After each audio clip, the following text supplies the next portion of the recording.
And often in film festivals, they'll tell you, like, the ticket to buy at the film festival is the short compilations, because that's where the really most exciting filmmaking is happening. What is a short film? What is a short film is a really good question, because a short film can be anything. But I think what defines a short film, obviously, is the length. It's a short film. And there's actually a few organizations that do have like a definite defined length of how long a short film should be. For example, like if you want to be considered for an Academy Award, the Academy says a short film is, I believe the Academy's 40 minutes or less for narrative. Documentary sometimes has different lengths for their films. Quite often for film festivals, in the application, they'll say specifically how long the short film can be to qualify as a short film. Usually it's like 50 minutes or less. Although personally, I think if you're making like a 50-minute long short film, that's too long of a short film. Short films should be short, in my opinion. Do you know what percentage actually sway past a half hour? I mean, generally it's 15 minutes or under? Well, a lot of people, because they see short films that are longer, they think that's how long a short film should be. So they've seen student films that, the university requires the film to be a certain length because it's a learning experience, right? So you want to do a longer film so you get the full experience of making something. You're not making something on half a day and it's 30 seconds long or something like that. So when people are used to seeing these kind of longer short films, they think, oh, that's what makes a good short film. A short film should be 20 minutes long or 30 minutes long, or they worry people won't take them seriously if their film is not that long. But truthfully, because I've seen a ton of films on the festival circuit, I feel like if you're beyond 12 minutes, you're just too long. And quite often for like dramatic films, 12 minutes is like a nice sweet spot. Like aim for 12 minutes or less. I'm always a big fan of or less. But if it's a comedy short or a short you expect to be on the internet, nobody's going to be watching a 12-minute short on the internet. At the internet, we have no attention and we want to be short. And comedies, as with features, if you're too long, you outstay your welcome. You should be short, fast, and funny. Has it changed as different social media platforms have given us more short content? Well, also when you say what defines a short film, things that people are making on social media are shorts, right? I wouldn't necessarily call them films per se, but they're short pieces of content. So, like when TikTok started, it was extremely short, teeny is what it was supposed to be. And there used to be a service called Vine, and that was like 6 seconds long. And that I would consider those shorts, not necessarily films, but short pieces of content. So it is amazing how much you can tell in a short type period of time. But even TikTok realized they had to start giving people more time, that it's really hard to actually do some kind of storytelling in a very, very, very, very 1 minute or less time frame. Having said that, I've seen great short films that are a minute or less. What draws you to the short film genre? I'm kind of unique in the sense that I started out, the first thing I ever produced was a feature. And then I started producing short films. And people always say, don't you want to go back to features? And I love shorts. It's like features. Features are hard. Short films are fun, fast, and easy to do. And that's where I think the most exciting storytelling is. And often in film festivals, they'll tell you, like, the ticket to buy at the film festival is the short compilations, because that's where the really most exciting filmmaking is happening. Unique voices are happening, unique things that you can do with cameras and fun, off-the-wall things, all happen in short films first. Because we can. It's a format to experiment in, to take chances in, to do crazy things in. You don't have that same pressure of having to do like a 90-minute storyline with 3 acts and characters who have to develop and all the things that, you have to make happen for a feature. With a short film, you can even take like a smallest idea and do it great and well and crazy and unexpected and surprising. And so that's what I love so much about short films. Every year there are so many made, and every year there are so many that are just amazing that you've never seen anything like that before. They're funny, they're surprising, they're touching, they're moving. And so many feature films, I'm sure everybody watching this has had that experience, that you pay your money to go see it in the theater and you feel very disappointed afterwards. You're like, it's the same old, or, oh, I was expecting it to be so much better. Often because the trailer kind of sold you on how great it was going to be, because the trailer has shown you all the best moments. But the resulting feature is long and not great, where short films rarely disappoint. Has there been a resurgence in shorts, or short filmmaking has never really gone away? Well, the thing about short filmmaking is, it's always been around, right? When filmmaking started, it was short films. It was one-reelers, right? That those were the silent films that people could make, and the birth of films was shorts. And then they graduated to more and more reels that became a full-length feature. So short filmmaking has always been there. And students make shorts all the time. So in that sense, it's always been there as well. But what has made it very democratic, what has made it easy and accessible and universal to everybody is now that, we have something in our pockets that are cameras that we can shoot films on. And that has never been the case before. So every single person practically has the ability to shoot something. And that's a miracle. Now, whether you're actually a storyteller, that's something completely different. But you actually can put your camera up, film something, put a title on it, put it out on YouTube, put it out on social media, and you've made a short film. So in that sense, there's more short films being made than ever. And we often use the statistics from the Sundance Film Festival because they're very public with their numbers. And every year they say this many short films have been submitted to the Sundance Film Festival. And it has grown exponentially. When I was making short films, very small amount, because people were still shooting on film. And then it became, we could shoot digitally, and now we can shoot on so many different formats. But so many people are making short films. So last year, the people that applied to this year's Sundance Film Festival, last year they were obviously making their films during the pandemic, but still over 10,000 people made short films and submitted to Sundance. So you can see that's a lot, and that's of course only people who submitted to Sundance, but that's a lot of people making short films. How many types of short films are there? Short films can incorporate anything. So when you say types, it's like, what does that mean exactly? Does that mean like live action, animation, documentary? Those are kind of, or mixed media.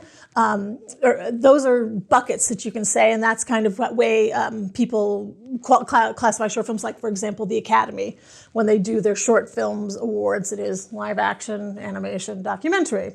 But when you say short films, does it mean something like a narrative short that is done in a traditional short filmmaking way? Is it something that is like a parody? Is it something that is, an adapted short story that is turned into a short? There's so many different kinds of shorts within those buckets. And that's, again, what I love about short films is like basically anybody can say what they've made is a short. Nobody's going to stop you because there's no like official board that says, this is a short, this is a short. You get to decide, I'm going to make something, I'm deciding it's a short, and here it is, it's out in the world. So, for Sundance, 10,000 people submitted short films this last year for consideration for the film festival. What were those 10,000 short films? How do you define what they were? Obviously the programmers watched 10,000 and they could answer more accurately what they saw amongst those different things. But sometimes it is literally people who have no clue what they're doing and they just say, oh, I've made a short film because I ran, I pushed record on my camera and I pushed stopped and that's what it is. And they submit it. And again, I'm not saying that is not a short film, but it might not be something that's worth our while watching. And then there's the definition of a vlog, which could have typically the length of a short, but it's like someone speaking to the camera as if they're like zooming with you. Right. So what is that, a short film per se? But what if it was with an actor who was written and it was something that had a definite beginning, middle, and end? So it wasn't a legitimate vlog, but it was a story that was told in the format of a vlog. And it has a title, then I would consider that a short film. But an actual real vlog, I would not consider a short film. In the same way you would say, like, is a news broadcast a short film? However, like used to always say, this Zapruder film from the Kennedy assassination, could that be a documentary short that like everybody had seen around the world? Is that a short? I don't know. Maybe it's just a news feature. What's the difference between a 2 to 4 minute short and a 20-minute short? Well, the difference between a 2-minute short and 20-minute short, obviously, is running time. But it doesn't necessarily mean that a 2-minute short isn't as good as a 20-minute short, or that a 20-minute short should be taken more seriously than a 2-minute short. Because I've seen amazing films that were 2 minutes long, and I've seen amazing films that were 20 minutes long. I've also seen films that are 20 minutes long that should not have been 20 minutes long. And one of the main criticisms of anyone who deals with short films professionally, like maybe they're a TV programmer or they're a program for a festival, is that short films are too long. The problem is many people write and direct and edit and produce the short film themselves. So they're like a one-man band and they've done everything, which is great because it's a terrific learning experience. But they're often not good editors, or because they also wrote it and shot it, that they can't tell what they need to take out or not. And with a short film, concise, edit down. We pay attention to every single moment in a short film because every single moment is important. So quite often that 20-minute long film has really only enough story for 12 minutes per se. But the filmmaker can't see because they're too close to it and they've touched every single part of it. what can be taken out to make it shorter. So, I personally, when I see a 20-minute long film, I'm watching it going, oh, this should have been shut down. This should have been cut down. That's too much. I also have a thing called feature film pacing.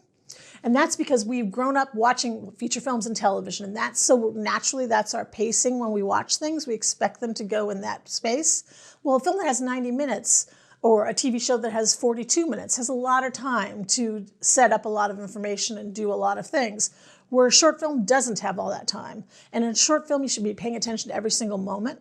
So quite often, a 20-minute long film has feature film pacing, where they'll spend way too much time at the beginning with a long credit opening sequence that for a feature you have to do contractually. But for a short, nobody wants to watch that. We don't need to, we don't want to. We want to get right into the story. I used to have a friend that we'd go to festivals together, and he'd be like, every short film starts with somebody walking somewhere. In a short film, no, you're already there. And then we'd watch it, we'd be like, yep, sure enough, somebody's walking somewhere. No, in a feature, sure, you can walk somewhere, you can stop at the store, you can chat with friends, and then you'll get to where you want to go. But in a short film, you are already there and we're already going. Every single moment counts in a short film. So in the similarity of, let's say, a novel, a novella, and a short story, there's rules that apply to each length of a manuscript. Exactly. So like a short film, a short story, there's a certain style that goes for a short story. And we know when we're reading it, it's only going to go a certain amount of pages. And we know it's going to have an ending that's going to come up kind of quickly. So we're interested in where that ending is going to come. And it's very rare that a short story can be expanded to being a novella or even a novel. Nobody reads the short and goes, they really have a novel here. Maybe you should expand it. Sometimes it happens, but it's rare that it does. So for a short film, it has its own style and it has its own thing that we're expecting from it. And then, maybe novella would be those 50-minute shorts, which usually isn't documentary, that it's more like a TV episode that just happens to be a documentary. And we're used to that too, from watching TV documentaries that are that long. It's totally acceptable to have a 50-minute doc. Maybe you have a long story you need to convey, but not enough to make it full 90 minutes. And it would have been cruel to cut that story down to half an hour or 20 minutes. It has to be 50 minutes or 40 minutes. I think documentary is a whole nother kettle of fish. But again, with short films, anything goes. You can do whatever you want. And if you come up with a story that only works in 10 minutes, then do it in 10 minutes. If you come up with a story that you have to take 40 minutes to do, and that truly is as long as it needs to be, then go for it. Or maybe it really is a feature, and maybe that 10 minutes you've made is to kind of hook people into realizing that there's actually a feature in here. So there's quite a lot of short films that are that. They're kind of like proof of concept or a little teaser of what the feature could be. Right, and this is just a side note, but I think the LA Times is now done in this new short docs that they have yes, online. the New York Times did it first, and those were very, very popular. And then I've seen the Los Angeles Times is now doing it too. But you know what? Anybody who wants to give credit to short films and show short films, more power to them. Because that's kind of the hardest thing, is to get people to see your film. So if there's some kind of organization like a film festival or a imprint like the New York Times Op Docs or the LA Times Docs, that's just so fabulous. They're putting them out there. They're getting a promotion. Because truthfully nowadays, the easiest thing is to make a film. This is for shorts and for features. The hardest thing is to get distribution and to get people to watch your film. What are the main reasons someone should make a short film? Here's the great thing about short filmmaking. I truly believe everybody should make a short film if you want to. I'm not going to force you to make a short film if you weren't interested to make a short film. But there's nothing to stop anybody from making a short film. So if you have something you want to say or make, or maybe you just want to experiment and try to do something, because the experimental is also a really fabulous category of short films, go for it. Nobody ever regrets having made a short film. And one of the reasons is it's not so financially disabling as making a feature. Feature, you put a lot of money in and a lot of people's expectations, and it really has to deliver. Short film, short time commitment to make, hopefully very, very little money that you put into it. So why not? Go ahead and do it. So I always encourage people to make short films. I think often you'll find out at festivals, the festival people will tell you too, like the people who have the most fun at film festivals are the short filmmakers, because nothing's really riding on it. It's not like there's a lot of investment. You're just there, you've made something you're proud of, and you're like, hello world, here I am, I'm now a filmmaker. And that's the great thing about shorts too. It's that nice bridge from, I'd love to be a filmmaker, to actually being a filmmaker. Fastest way to do that is to make a short film. But having said that, I also don't think you should make it so precious as like, I must have the perfect thing before I can become a short filmmaker. I do think, and this is also what's kind of nice about film school, you can make a lot of small things to kind of experiment and do stuff and find your voice that you don't necessarily need to show the world, right? That it could just be something for you to experiment and to find what you are as a filmmaker, or to exercise your filmmaking muscles. It doesn't have to be shared with the world. So quite often I teach, and a lot of my students want to immediately put their film out into the film festival or put it on YouTube. And that's permanent, that sends the world, it's now something in your IMDb page. It's now something that you're showing people to say, represents me as a filmmaker. And if it's not something that really is of quality yet, then it's still just a learning experience, because I always say shorts are a learning experience for everyone. If it is truly a learning experience, you can just say, that was it, I made it, and I learned a lot from it, but now I'm ready to do my more ready for the world short film. So, everybody can make a short film. I would always encourage everyone to make a short film. I don't necessarily encourage everyone that everything you make is so perfect that, your mom's going to love them all, obviously. And your best friend will love it. And the people who are in it will love it. But it doesn't necessarily mean that the world has to see everything you've made. You should be a little cautious about what you send out into the world. Well, that's a great point. How does someone know, though? Because sometimes we all think everything we do is amazing, or we have the flip side of that problem. But yeah, that's true. Some people do have the flip side, but they're super critical. And it's like, well, how do you know that it's not great until you actually show it to people? So, one thing I do like is doing private screenings where like you and your friends, you can get like 5 friends, all of whom made something, show it at home. People now have beautiful TVs, invite people to your apartment, make popcorn, have a private screening, like a cast and crew screening.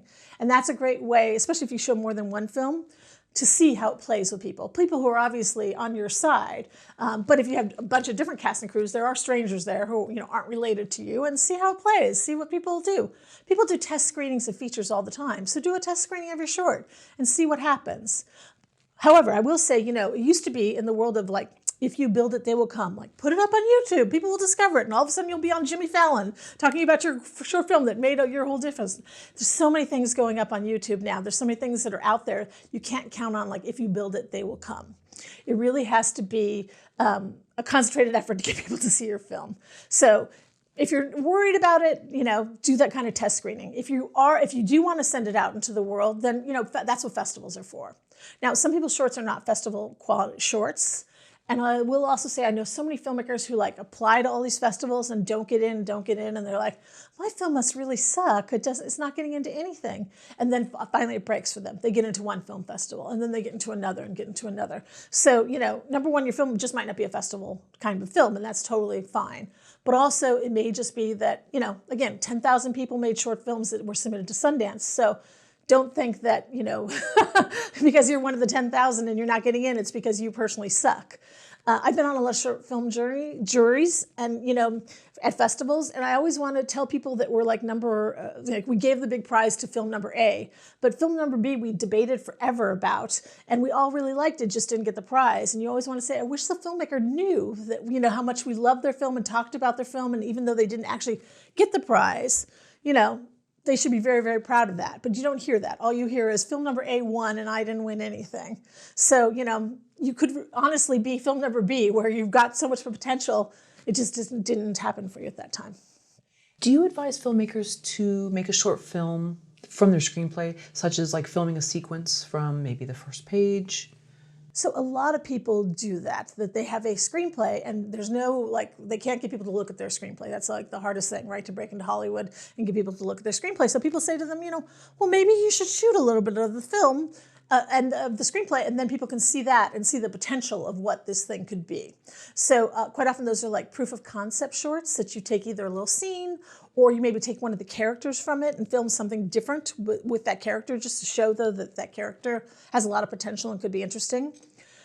The hard part is sometimes those don't hold up on their own. Like that little scene doesn't really work as a film. It works to kind of show what the screenplay could be. But on the other hand, if you want to make your film for like $100 million, you're not going to be able to invest that much in a little teeny bit of a short film. So that doesn't give you that, grandeur that you would get when they actually make the feature. But it's totally legitimate to make a proof of concept And then you send you show people that bit and they say, now I understand what the feature could be. You know, a lot of features are execution dependent where people just can't see what it would potentially be. So if you put together a little something, you're like, now you can see what it could potentially be. So it's worthwhile doing that. It doesn't necessarily mean that's a festival short. It really might be just truly a proof of concept for that feature script, and that's all it is. Conversely, a lot of people have made short films that got a lot of attention, and then people are like, you know, there's a feature in there. And then they've written the feature around the short film. You know, so Whiplash is actually one of the most famous ones that it was a feature script first. He couldn't get the attention for it. So he took an actual scene from it.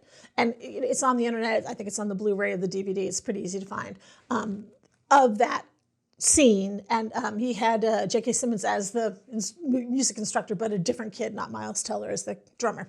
And so he shot an actual scene from it. And that short film, also called Whiplash, got into the Sundance Film Festival, won an award, and then everybody's like, well, and it was like, well, here's the feature script.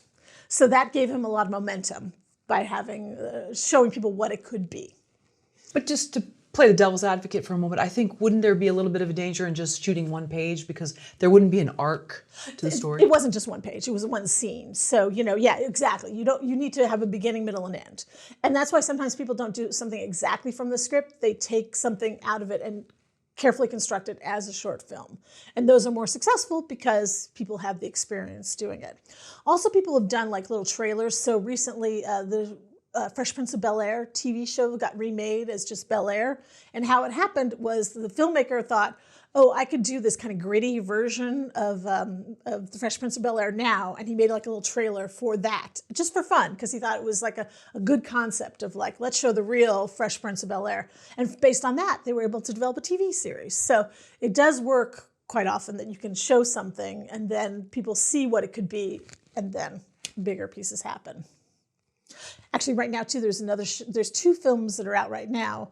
One film called Emergency, feature film on Amazon Prime. That was a short film that did very well in the festival circuit. And then people said to them, this could be a feature. And they're like, yes, let's make the feature. And then Marcel the Shell with Shoes On, that's now a feature film, too. And that was a short film originally. Do most filmmakers realize their short film is a calling card or almost an online resume? See, I agree with you that I think that's short films, no matter what, are an online resume, and not necessarily a calling card of what you want to do for the future, but a calling card of you as a filmmaker. And that's what they should be. This is your chance to do whatever you want to do that shows your voice. Like, this is who I am, this is what I want to do. So I know filmmakers who, for example, have made comedy shorts. They got a lot of success and they were able to get an agent off of it, and they got meetings with people in Hollywood, and everyone was like, here's a comedy we'd love you to do. And they're like, well, really what I want to do is drama. It's like, well, everybody got excited because you could show them your comedy. On a similar note, I know a filmmaker who did a short film with a dog, and it was just happened to be that there's a dog in the story, but then he got offered all these dog features, and he was like, I'm not a dog filmmaker, but that's what people can see. They're like, oh, he works well with the dog. We happen to have a dog script. We're looking for a dog director. Here we go. So you have to be a little careful that knowing, you know, if you want to make horror films, you should think about what your future holds. So if you want to make horror films, then you should do a horror short. You know, you can do a comedy horror short or something like that, but you should think about where you want to go. If you want to be a documentary filmmaker, I think doing a narrative short doesn't really help you in any way. If you want to, make really slick kind of things in the future, you should make slick thing as your short film. But it also should reflect who you are too. So like, for example, if you're a comedian or something like that, nobody's expecting you to make a drama, heart-rending drama film and then, have you say, but what I really, this is who I really am. It's like, well, no, we always knew you were a comedian. This is weird that you want to do these dramas. So you have to think about who you were, where you're going, and make something that is true expression of you. So then don't necessarily make something just to get in a festival. Try to establish your style and what you want to do and not just do it for trends. Well, people always ask, for example, the programmers at the Sundance Film Festival, it's like, what is a Sundance short? As if you could do if you tell me it's A, B, and C and I do A, B, and C, then I'll get into Sundance, right? And they always say, no, we put together this whole group of different things to put together the film festival. And so there is no specific, this is what we want. So you can't just say like, oh, crazy clown film won last year, so if I do a crazy clown film, then I'll win this year. Or that's what they love. They love crazy clown films, so I'll definitely get in if that's what I do. Really what people are looking for is something unique and special and moving and heartfelt and, audience pleasing. And they want to feel like there's some talent there, and they're going to nurture this talent and expose this talent to the world. So there isn't like a formula that says this is what will be successful. And some people make a great short film and then make another short film and it fails terribly, depending on what you consider failing. It doesn't get reactions from people, or people don't think it's as good as their first film. Then they make a third film and people are like, still not so great, or it's amazing. So there's no rules about what makes a good short film or what you should make. There's no definition of what's a failure too. And quite often filmmakers will tell you they had to make certain things before they were ready to make their next film. So those little bits of what some people might consider a failure weren't a failure at all. It was a learning step for them so that they could get up to the next step. So, that's the great thing about short films. There's really no failure. It's as long as you're making stuff and you feel like you got something out of it and it was worthwhile and you've developed your muscles as a filmmaker, then you should consider it a success. Can you run down the feature film pressure that short films kind of lessen the burden of? So what are kind of some of the problems of a feature that a short film either doesn't have or has a lot less of? Feature films are a big deal, right? You're usually going to shoot at bare minimum like 12 days, 18 days, 24 days. Short films, I honestly am a big believer in like a weekend short filmmaking, 2 days, maybe 3 days, maybe 4 days, but that's it.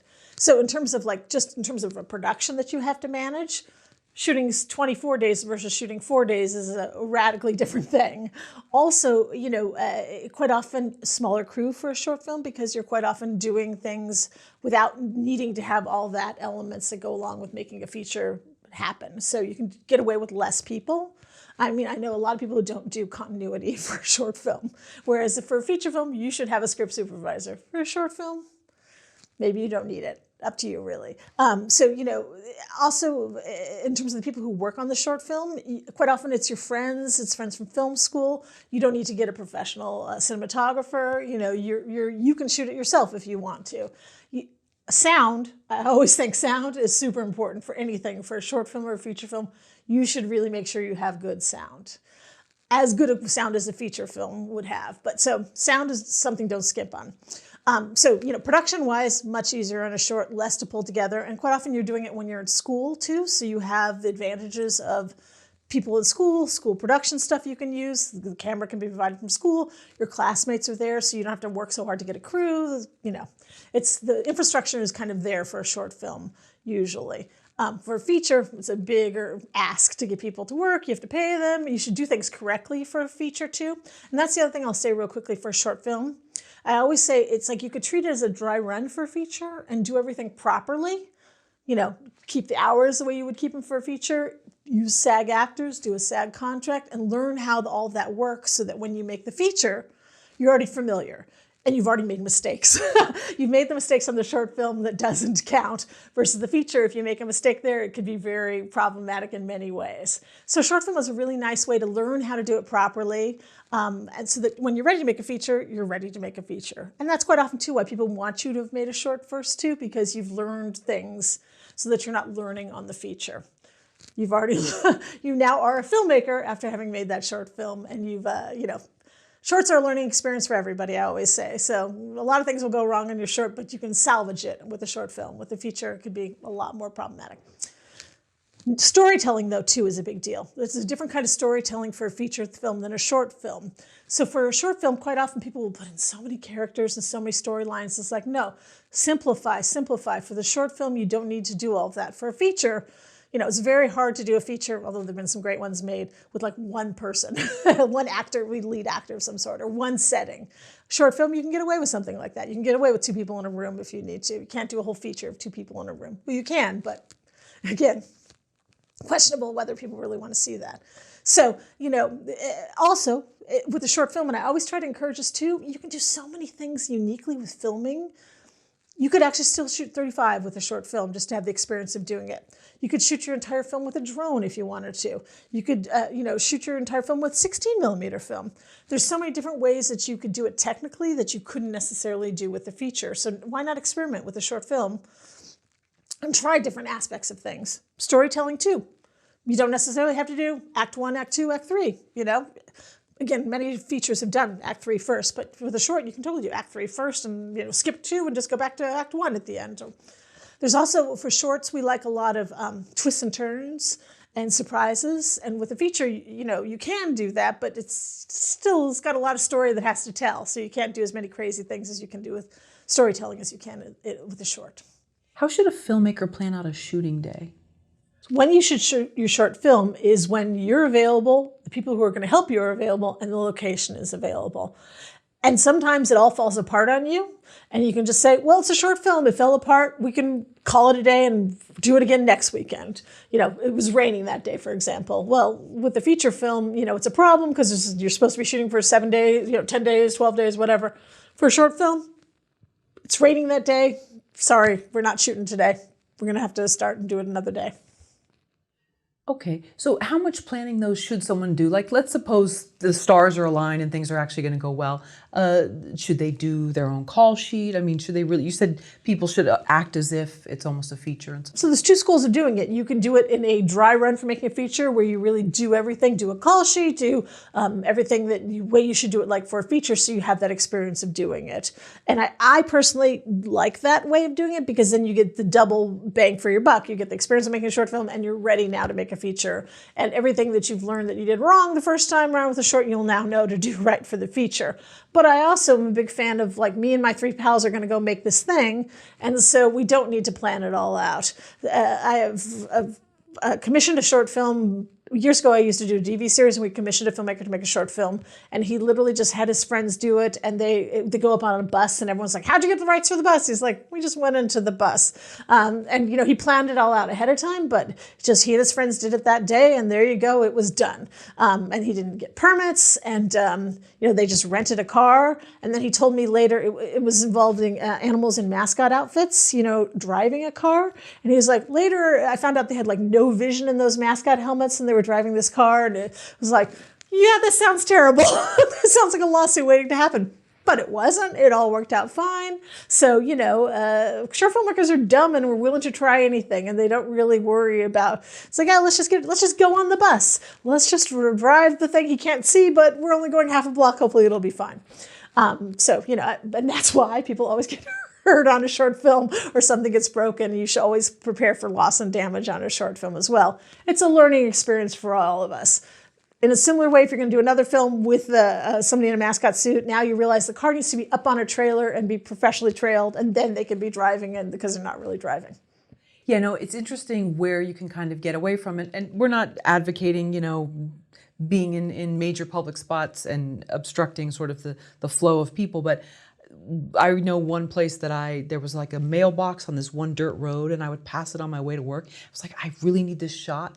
Whereas Metro, no problem. That shot I finally actually got a woman from the Homeowners Association who saw me, blocked my car, wanted to know my name. So sometimes it's very interesting what you can get away with and what you can't. For some reason, she saw me, and then on my way to work, after that, the next few days, there were new signs up. No filming. Whoa. Well, I don't know what prompted it, but you never know what's going to actually tip the scales a little bit. So. Well, that's the disadvantage of shooting in Los Angeles because we have so many productions and people are so used to it that, it's not like you're shooting in your hometown. And I always advocate shooting your own hometown because people want to help you there, and there's not that same issue as if you're shooting in Los Angeles. We shot a short film in a mini mall, and it was the perfect location.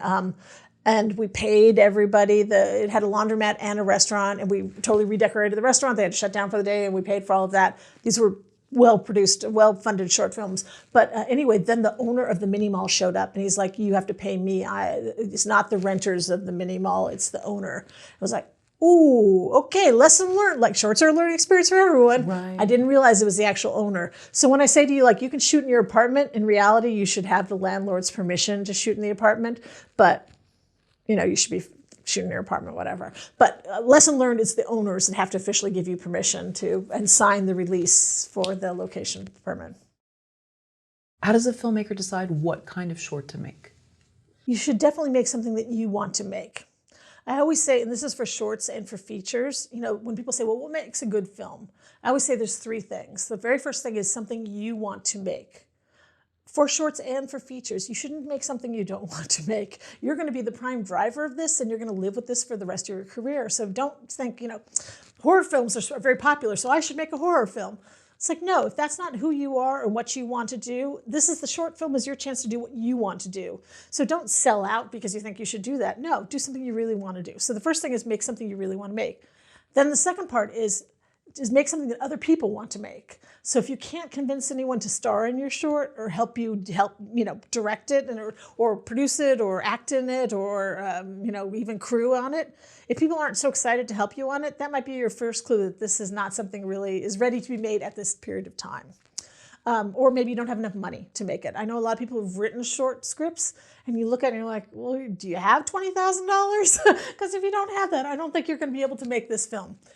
Again, we're so used to seeing features that do all these incredible things that it's hard for us to realize, well, yeah, that has budgets of, millions and millions of dollars. So if you wanted to do something that was kind of like that, but only 2 minutes long, still, you're going to need $1 million. So, do you have $1 million? You got to scale back and do what you can actually physically do for a short film.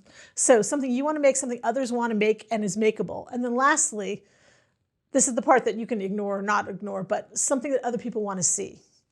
So, just because you want to make it and your friends want to make it, it could be that, you're not getting into festivals because it's just not a film that people really want to see. So I always say there's a lot of people who make short films about Alzheimer's, and I'm always like, oh, another Alzheimer's short. It's a story that they really felt like they wanted to tell, and there's a lot of older actors who love to do that film too, and you can get great actors and great drama in the story, and it really could be moving. But we've seen that short over and over and over again. And, in a submission of like 20 short films, 2 of them will be Alzheimer's shorts. And you're just like, we've seen it, the audience has seen it, it's just overdone. So, there are certain things that are just overdone. It used to be for a while zombie shorts. Like everybody was making zombie shorts, I think because the makeup was easy to do or accessible. And again, there's inherent drama in zombies, right? And maybe that's something people really want to do. They're like, I want to direct The Walking Dead, so I'm going to make a zombie short. And having said that, there's some zombie shorts that I absolutely adore. And people did crazy things with it, like Zombie Prom, and there's a great one called I Love You, Sarah Jane. So there's some that I love as zombie shorts, but there's been a lot of zombie shorts. So, yours has to be different so that people don't be like, it's another zombie short. Sure. And what was the feature, Alzheimer's feature? Was it Away from Her? Oh, wasn't it Alice was one too? There's been a lot. Yeah, there's been some great features, but I get it. For a short, it might be, But even now, if you tried to make another feature of that, people would be like, haven't we seen that 100 times already? Sure. There's certain topics that are just, you could argue universal and always of interest. And again, your specific version of it would make it specific and not so universal. Everybody has a different kind of story with it. So in the same way, there's lots of different ways you can do zombie shorts. So not talking you out of it, I'm just saying, by the way, there's a lot of that. However, again, like coming of age, aren't there a million coming of age stories? And each one is different and unique. So you should tell your own coming of age story that you really want to tell. And quite often students do, because like what living have they done? Coming of age is all the living they've really done. So go ahead and make a coming of age story. And I'm sure it'll be, very moving and touching and something you wanted to make and others wanted to make. There just might be a point where people don't necessarily want to see it because we've seen a lot of coming of age shorts. Sure, or about like a family member. But I know there's been a few where there was one about a guy whose dad was a musician and he kind of gave it up to raise his kids, and there was a part of him that felt very resentful about that. And it was a great look at how this guy never really got to connect with his dad because his dad always felt like, I gave up my art for you. And it was, the way it was done was you had tears in your eyes. I love a moving short. So as much as I'll try to talk filmmakers out of something like, oh no, don't do it, we've done none of it. If it's moving, I don't care if I've seen a million of them before. I want to be moved and I want to be touched and I want to hear a story that the filmmaker had to tell, despite 100 people telling them, don't do it. There have been too many of them or whatever. If you have something passionate you want to say and do, then it'll translate onto screen and we'll see it and be like, wow, even though we said ugh, we've got a million of them. We're only going to show one. We're going to show yours because yours was so fabulous. Sure. But then there's a danger in that you could do it. Oh, my Uncle Joe's just great. And everyone's like, sure, he's a sweet guy, but where's the arc here? So there is, I get. My big pet peeve is endings, that so many people, and this is what turns what with sketches a lot too, that there's just no ending. And with short films, we really are critical about the ending. Quite often there's a big, terrific twist at the end that takes you completely by surprise, and everything you've seen before you now reevaluate. And those shorts tend to do great because we're not expecting that. But no matter what, there has to be a reason that your short ends at that time, and that ending has to feel satisfying to the viewers. So, I think that's where a lot of people fail too, is that just peters out. There's no real ending. There's no last statement or anything like that. It's just like, and it's over. Maybe because they ran out of money or because the ending didn't work and they just kind of cut back till they found something they thought could potentially work. But ending is so important. What if someone can't decide whether to make a short film, a feature film, or a TV pilot? So TV pilots, I don't really have much to say on that front because it's not my specialty and it's also tricky in this world. I mean, I think you could make something that other people will say, oh, that could actually work as a pilot or a concept for a TV show. So it wasn't like a 22-minute or 42-minute full-on legitimate pilot, which again, people are used to expensive stuff on TV. So if you have those, millions sitting around so you can make a pilot that looks like a real pilot, go for it. But you can do a part of it or a little segment of it or a trailer of it to give people an idea of what it could potentially be. But for a short film or for a feature film, you can go ahead and make it, right? Nobody's going to stop you from doing it. And I shouldn't be just say don't do a TV pilot. If you know how to do it, go for it, do it. Again, nobody stops you, and that's what's so fabulous. It's like if you want to do it and you think you know how to do it, go for it. Totally make it. But I always say, too, people can tell. People can tell from like watching 2 minutes of a 20-minute long film, this person is a storyteller. This person knows what they're doing. And they'll often say, I don't need to see the whole film. I can see that they know, how to work with actors, how to deliver moving moments, etc. And that can show people, okay, now they're ready to make that bigger piece. So don't feel like you have to do the full length thing to have people appreciate what your talent is or see that there's talent to make you take the next step of, you don't have to make a low budget feature to get hired to make a feature. There are many people who've gotten hired to make a feature based on a short film or just based on their script by themselves, by itself, that they can be a director for it. I do believe in low budget filmmaking, and there's a great, again, no one will stop you, and you can make amazing things with a low budget film. But I always think it kind of comes back to money too.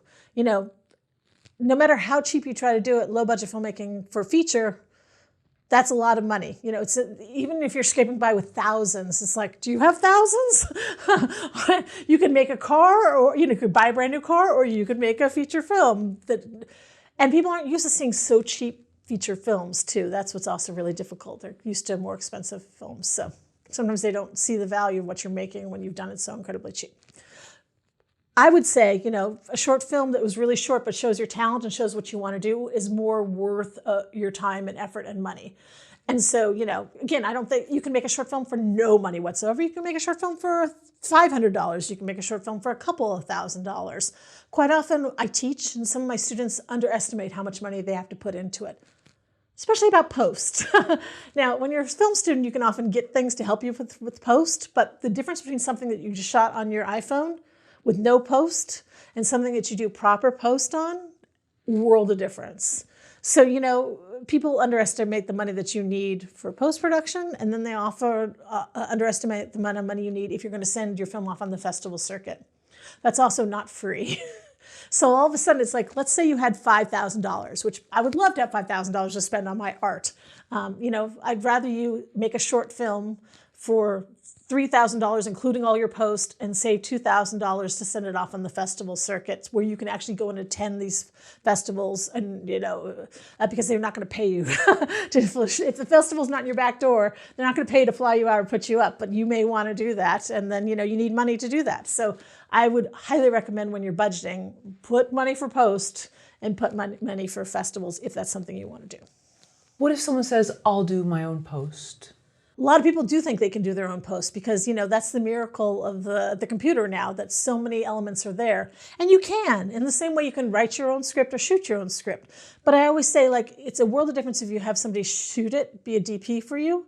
So why wouldn't you also have somebody edit for you and be there, give their skills for that? And why wouldn't you have somebody do their post-production sound? Because it's amazing how much post-production sound can add to the production value of your film. Sound is everything. People will forgive things that don't look that great, but if the sound is good, it brings it up incredibly and makes it so much more professional. And a lot of people want to help you. A lot of post-production places, if you approach them and you're only asking for help on a 5-minute long short and you have time, you're like, whenever, if you can do it in your spare time, sometimes you can get professionals to help you on these things for not that much money, or you pay like a regular client. And if you have that money, you can get top-notch. I know a lot of short filmmakers who have Skywalker Sound do their sound. It's doable, So if you have the money, frankly, at filmmaking, if you have the money, a lot of things are possible. That's true. But don't skip on post and don't skip on marketing. What is the story structure of a short film? Because short films can do anything or say anything, and they should be unexpected, and you can do your ending at the beginning and your beginning at the end, there is no structure. So, but I do think simplicity helps a lot. I don't think you should have 100 different characters with 100 different plots going on and A-B lines. It's not like screenwriting. That's when people do short film screenwriting, I'm always kind of like, what could you be talking about? Because there aren't the same kind of rules as there are for features. It really depends on what story you want to tell. And then I just think it's a lot about simplification and really bringing it down to a simple idea. And one thing I love about short films, because I'm known for short films, right? People will always say to me, oh, I saw this really great short film. And then they'll tell me the short film that they saw. So I haven't visually seen it, but I've heard someone tell me to, and I'll be like, that sounds like a great short film. And I kind of feel like I've seen it because they were able to tell me the whole plot of what it was. So, your short film should work in that way that people can tell you what it is. But a lot of them are like just visual. One of my favorite kinds of short films are dialogue-free short films, where there's absolutely no dialogue, but it is all told, it's not like an old-fashioned pushing piano up the hill and having it fall down Laurel and Hardy kind of thing. But just you can tell a story with visuals, the actual old-fashioned visual filmmaking way, and it's great. And I'll also say the short films with no dialogue translate very well for different countries. People love films with no dialogue because it's universal. It's like you're going to be a universal story of something that is told through cinema. It's a very cinematic way of telling a story. But anyway, so yeah, nothing, you can do anything you want to do. And I could try to talk you out of don't do traditional structure, but you can do traditional structure if that's what your story needs and is to be told. Endings are really important in short films. Beginnings are really important in short films, and middles are very important in short films. I do think every scene in your short film should also, you got to look at it and say beginning and ending, are we lingering too long? Can we get out and do that before you shoot it? Because, again, every moment counts, and if you're going to have a longer shoot, if you have a bunch of stuff in it that later you're going to cut out in editing. Evaluate every scene. Look at does it start as late as it can? Does it end as early as it possibly can? And then do you really need it? What is the scene actually about, and have we already done that? I hate short films where it just takes forever to get to the storyline, or they have a big opening credits sequence of somebody driving in a car with beautiful scenery going on, and the credits say, costumes by and DP by, and it's like, no, for feature films, contractually, you have to do that. They have to have full screen credits. For short film, there's no thing like that. We have no opening credit sequence. People don't want to sit through that. We don't want to see that. Start right away with what your story is. And, everything should be what needs to be. Nothing superfluous, nothing that is just there because it entertains you. You can have a super chatty film too, but just make sure everything that's in there and chatty needs to be in there. So I say probably the biggest thing about the structure is just make sure it starts good, make sure it ends good, make sure everything in there needs to be in there, has to be in there, and as tight as possible, and that you're happy with it. It sounds like you said earlier, if someone's walking to go somewhere, have them be already there. Exactly. And then for the ending, don't have it abrupt, have some type of a payoff. Sometimes an abrupt ending is fine too, but have it, work in some way. Oh, okay. The other thing I should say too is another huge pet peeve is too long of credits. Because on the festival world, your short film will quite often be put in a program of short films. So the audience watches one short film, has to sit through like 2 minutes of credits, and then now they're ready to see the other short film. And running time really counts for short films. So if your film is like a 7-minute short film, but 2 minutes of that are credits, no. Fast for those credits, shove them up all on the screen. Sometimes people Kickstarter or one of those kind of things, and they promise credits on the screen, make them almost unreadable and have them go there. Now, if you're putting your film online, you can have long credits at the end because nobody's sticking around for that either. As soon as they see the film is over, they just stop watching it. In features, nobody wants to see credits. Nobody wants to see credits, but don't have long credits on your film and have that be part of your running time that hamper you for, because again, running time counts. Sure. I mean, theoretically, you could always have a website that mentions the backers, but I realize it's not the same as being in the credits. But there isn't necessarily one version of your film. Maybe you have the festival version of your film that doesn't have those long credits in it, and then you have the web version that does have all those long credits in it. So, there are ways to deal with it in that way too. How many different story structures are there for short films? Short films can be anything, so there could be as many different story structures as you want it to be. But I don't think there's like an A plot and a B plot and a C plot like you would have in like a TV show or something like that. You really just want to have the A plot. There might be a little teeny bit of a runner, but doubtful in that way. That's the thing about short films. It's not the same. We don't have like, there's going to be a gangster film, so these are the rules for a gangster film. This is my personal opinion. Some people might feel that there should be more structure in that way, but I say anything goes. Whatever you want to do. Can a short film be a series of images without a protagonist and no structure? So how do you define what a short film is? And there's experimental shorts that are very famous and are very interesting to watch, but there's no storyline whatsoever. It's just images that are happening, and that's fine. Again, who's to define what a short film is? And if you say your film is experimental and that's what you want to do with it, then go for it. If that's what your vision is. Sometimes people love that because it's like, okay, we're going to program this one film that is like a Tarantino wannabe kind of film, and we're going to program this one short film that's like a horror film, and then we need to do something different. We can't do another horror film or another coming of age, so let's put in the weird, artsy thing that just delights us. There's also like dance films where people just film a dance performance, or music videos. There's a lot of music videos that people consider a short film, or, who's to say if it's just a music video or is it cinematic enough to make? Who decides these things? There's no short film board that says you are a short, you are a music video, you are a commercial, you are just Shrek. I have no idea what you are. You as the filmmaker get to define what it is. So if you're not a narrative storyteller and you just want to make these beautiful things, then that's fabulous. Now that's not the person that's going to be hired to direct the next Star Wars film. And so if that's your goal, you should make something that makes you more obviously the person who's going to direct the next Star Wars film.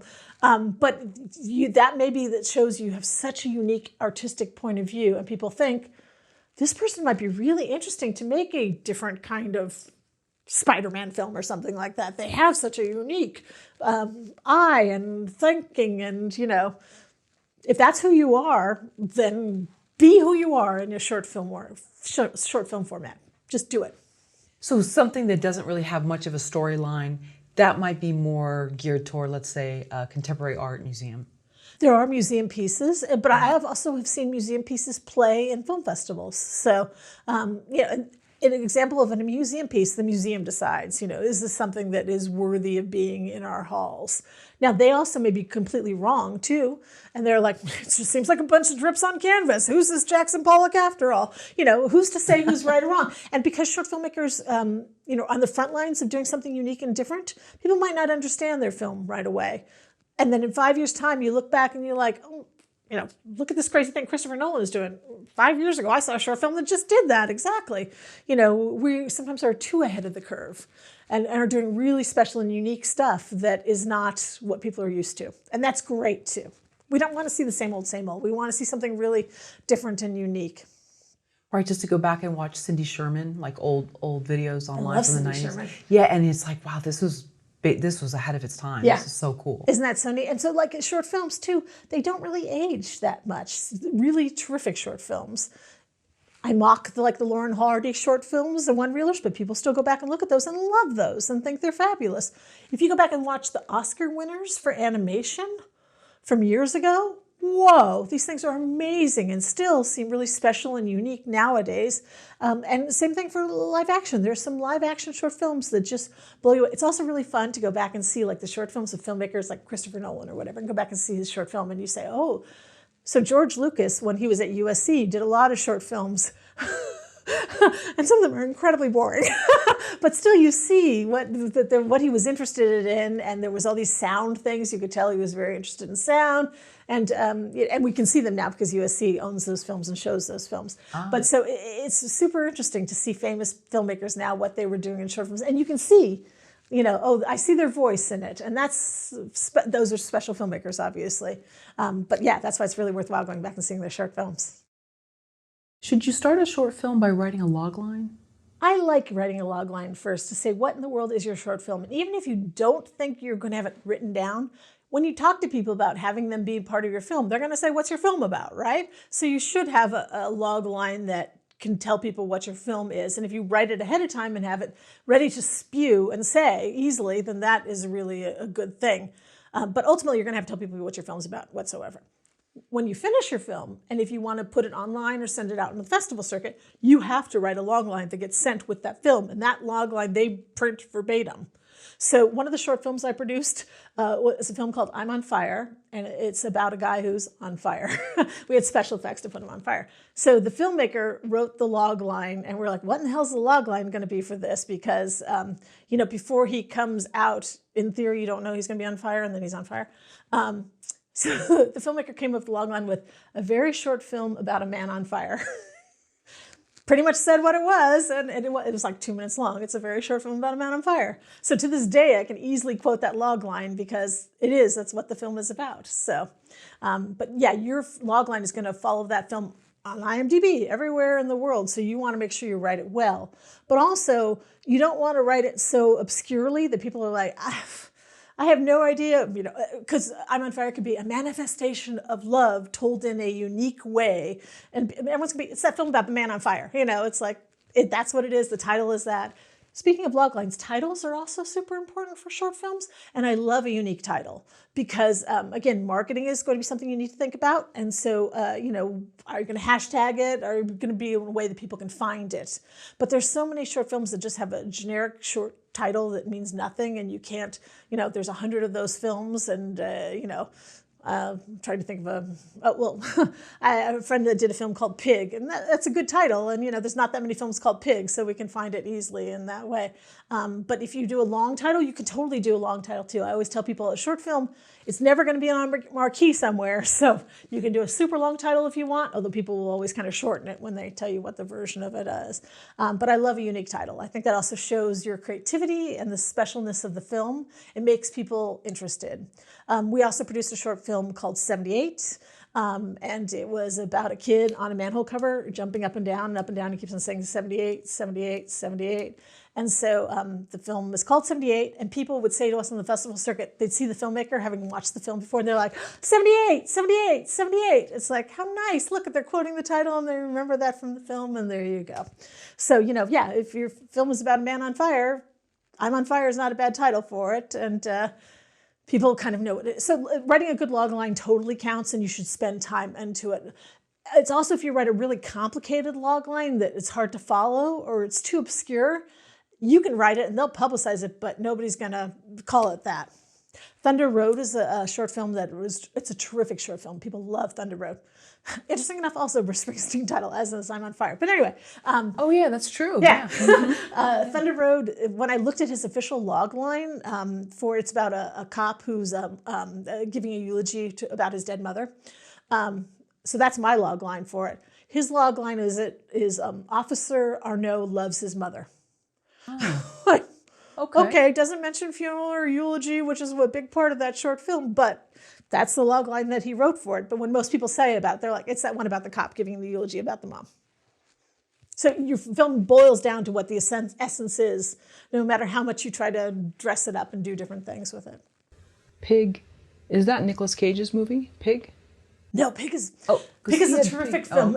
It's a genre of urban myths. So Here, I'll tell you the story of Pig. Often when people sell stories.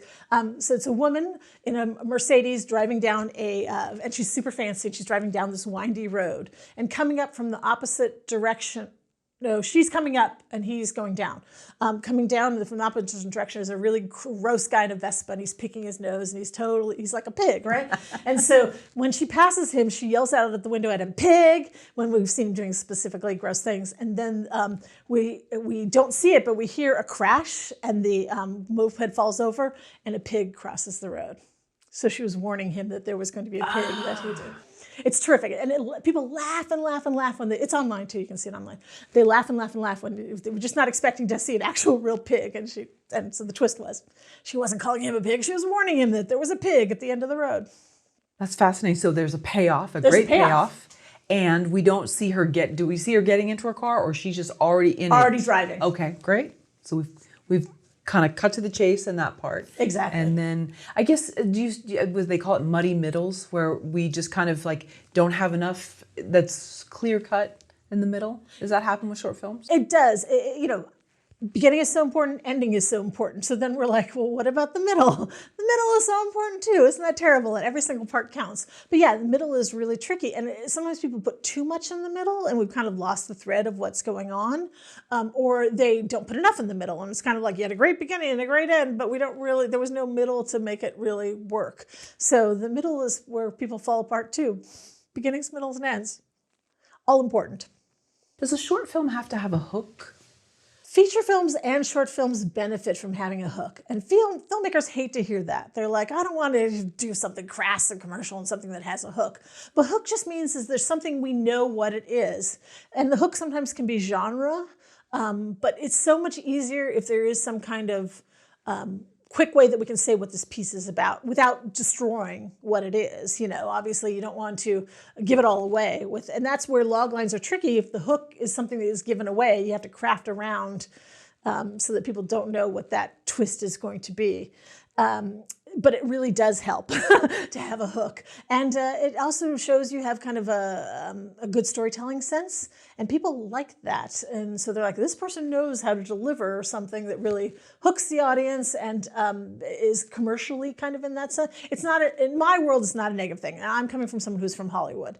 So, maybe the NYU filmmakers or the Columbia filmmakers are like, hook, no, don't even talk about the word hook.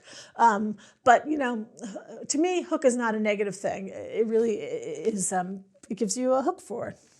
So we made a short film called I'm on Fire. It was about a guy on fire. That's the hook, right? Now, there's a story that happens there, and I'm not telling you about that story, but I say to you, it's about a film about a guy on fire. Would you like to see a short film about a guy on fire? Hopefully people will say yes. Yeah, I'm interested to see what happens. Then what happens is what's going to, I've hooked you into wanting you to make you want to see it. But why you would like it and tell other people about it is because there's a story that you like in it. Well, with Pig, what's the hook? The hook is that you think that it's going to be that he's a pig, and the switch is that, oh no, there's an actual pig at the end. I see. Okay, right. So the hook is just like sort of diverting the audience's attention in a sense. So you think actually, though, I'll tell you, the hook of that is kind of like it's an urban myth or it's a joke. So she's dramatized something that is a urban myth. I see. Okay, so typical sort of Hollywood and disdain, and then you find out, oh no, there's an actual animal that's crossing. Okay, right. Well, Thunder Road is a terrific short film, and it's about a guy who's doing a eulogy for his mom. That's the hook, I guess, would be that he's doing a eulogy for his mom. The actual, not the short film for people, but he actually starts singing along to the song Thunder Road, and so it's very heartfelt and yet tricky and weird and. It's a delightful short film. But so, is the hook that it's a eulogy? Is the hook that he actually does a dance and sings along to the song Thunder Road? There's two hooks, maybe. It also is a one-shot film, too. So is that the hook, that we've done a one-shot film? And with short films, you can do these really weird things, too. Like the hook is that it's all shot with security cameras, or it's all shot with a drone. Or the hook could be, we shot this in IMAX format. So sometimes it can be the format. It can also be like the hook is a vlog that is being dramatized. That's the hook for it. Sometimes it's the storyline that it is. Also, a format I love is mockumentary. And so the hook there is that we're kind of faking you out to thinking it's like a real documentary, but it's really a mockumentary. There's so many terrific hooks with short films, primarily because they have to be about something. So there's a terrific documentary I love that was part of the New York Op Docs called Pickle. And so Pickle is the world's worst title, right? Pickle, is it going to be about a pickle maker, whatever? Turns out Pickle is the name of a fish, and it's about this couple that have all these pets that have something wrong with them. And I can't remember what was wrong with Pickle, but maybe he couldn't swim or something like that. So it's a very, very charming doc about this couple that have pets that have all these problems. So that's kind of the hook of what the film is. But it's so touching and so moving. And but yeah, Pickle's a terrible name for it. How much conflict do you need for a short film? Conflict and drama is everything in storytelling, right? So I think you have to have it in a short film as well. And by conflict, I think it just means tension, right? So you could have one person be in the entire film, but as long as there's some kind of tension in what the storytelling or the situation is, you don't have to have two people, battling or something like that when we mean conflict. I think it really just means tension or tight storytelling. And that's what moves things along. So I think for feature films, boy, conflict is essential for everything. For a short film, you can define what conflict means to you, but we want it tight. And so sometimes, why a film's 20 minutes long and there's just, you feel like there's nothing going on. Let's tighten it and find where the conflict is in it, right? Let's just go for the parts that are dramatic and storytelling and leave out the stuff that seems to be extraneous and just character, but it gives them character. It's like, we don't have time for character in this. We go for what's the conflict here? What's going on here? How much do antagonists factor to short films? So for a feature film, it's like the protagonist and the antagonist. For a short, it's great if you can do a protagonist and antagonist, but there's no reason that you absolutely have to do that. It could be, that might not be the story that you're telling. I've seen a lot of great short films that have one person as the story. So, where's your antagonist in there?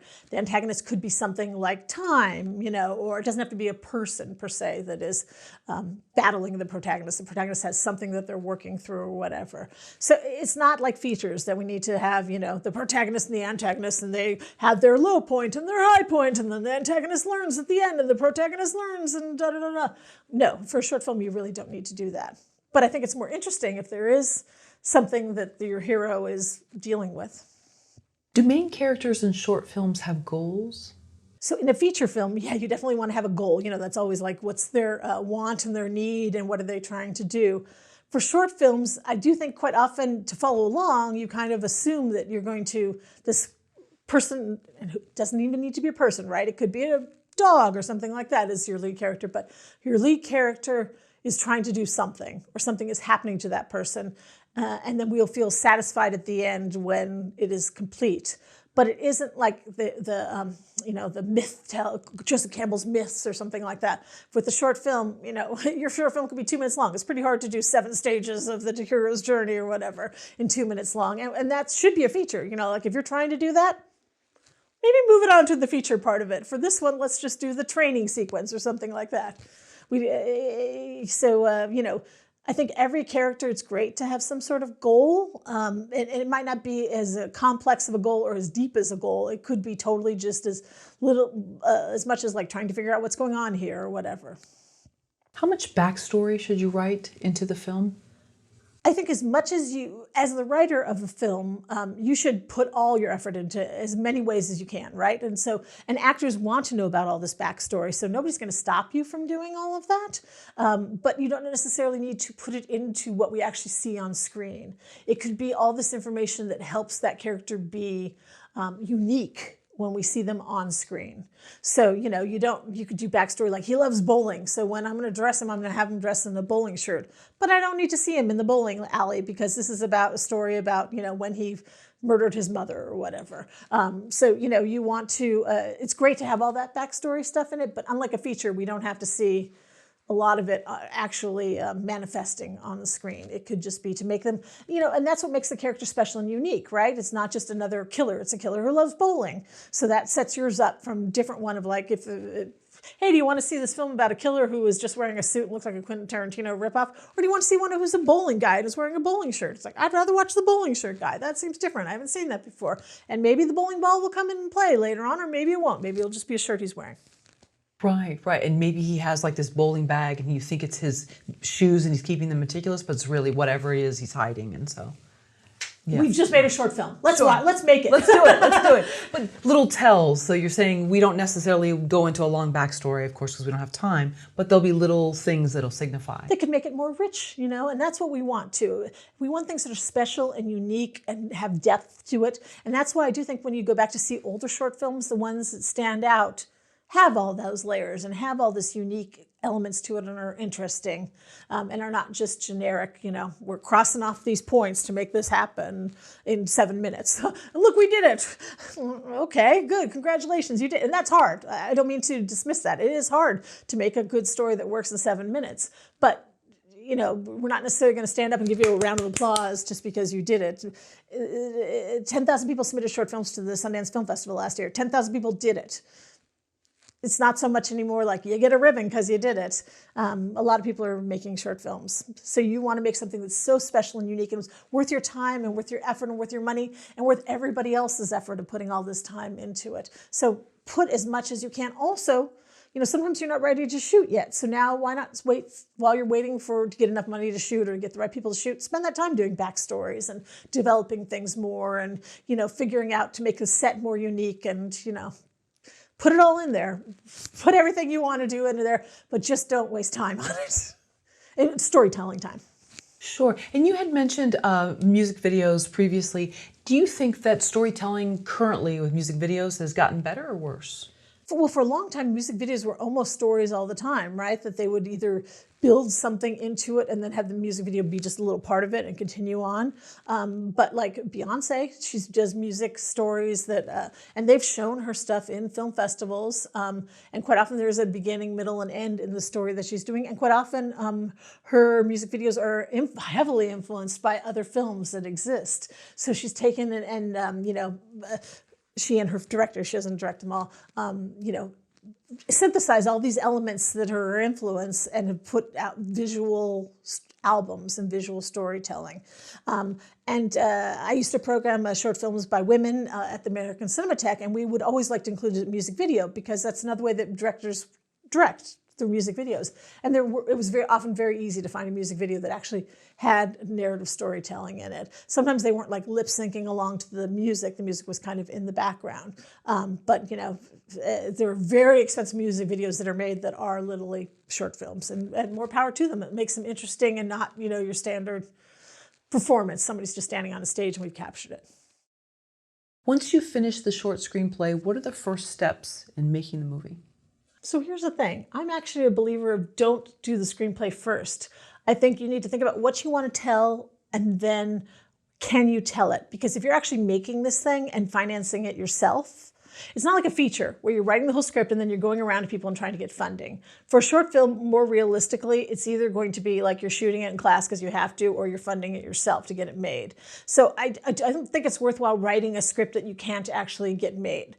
For example, a filmmaker that I produced his first short film, his second short film, he had this great idea that had big water effect happening.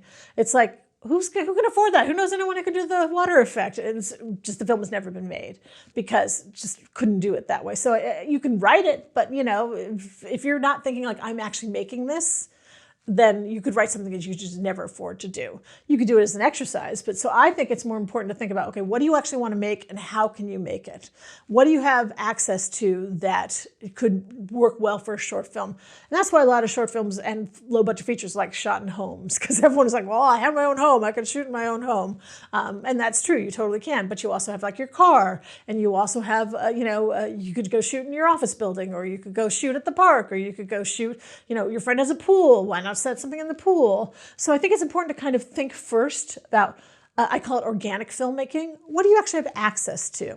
When I teach low budget filmmaking, I can't tell you often people have hospitals in their script. It's like, how are you going to get a hospital? Hospitals don't be like, sure, just show up and we'll let you shoot here. So if you wrote an entire short film that was set in a hospital, only do that if you have access to either you can pay for a hospital set or you have access to a hospital in some way. I think it's more important to think about, well, what do I actually have access? What story do I want to tell? What do I actually have access to? And can I write something for that? So then it's less money because you already have access to all of that and it's more unique.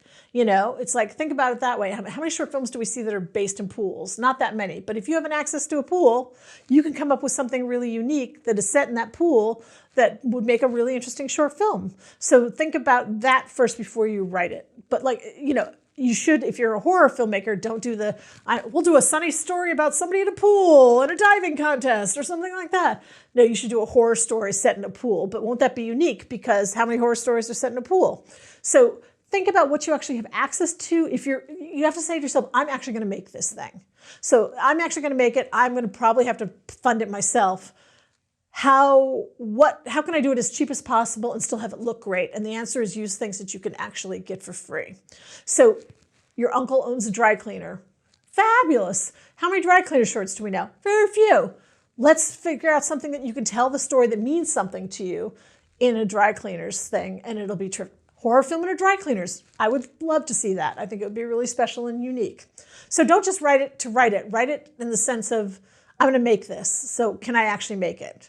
And if you can't make it, then you have to kind of put it aside in the drawer until you're at the point that you know the right people that can do all these special effects that you hope to do. I also think that's also why you want to think about what your background is too. Like, you know, if you are, for example, a stuntman and you want to move into being a director, stunt person, and you want to move into being a director, well, you have a lot of access in the stunt world and people are going to expect you to do something kind of stunty. So use all of that, and that's the kind of short film that you should make and write.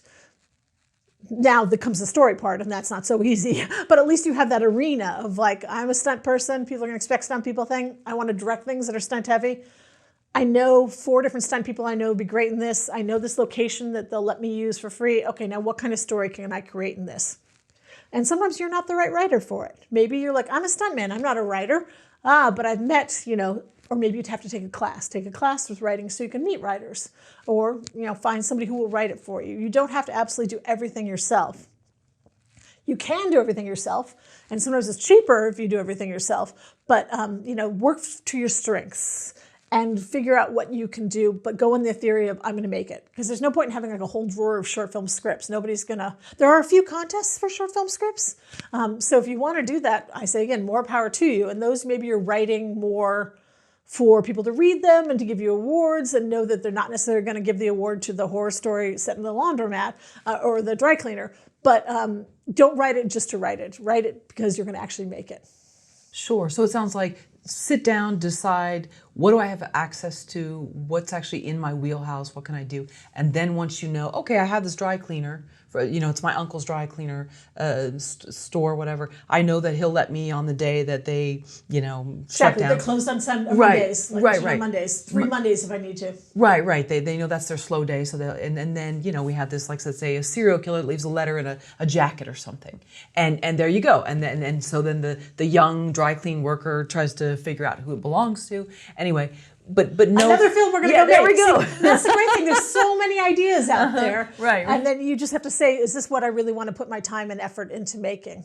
Sure, and then that's when you start the script. That's what I believe. That's what you should start the script. And then when you write the script, it doesn't mean like it's come out of my computer, I'm ready to shoot.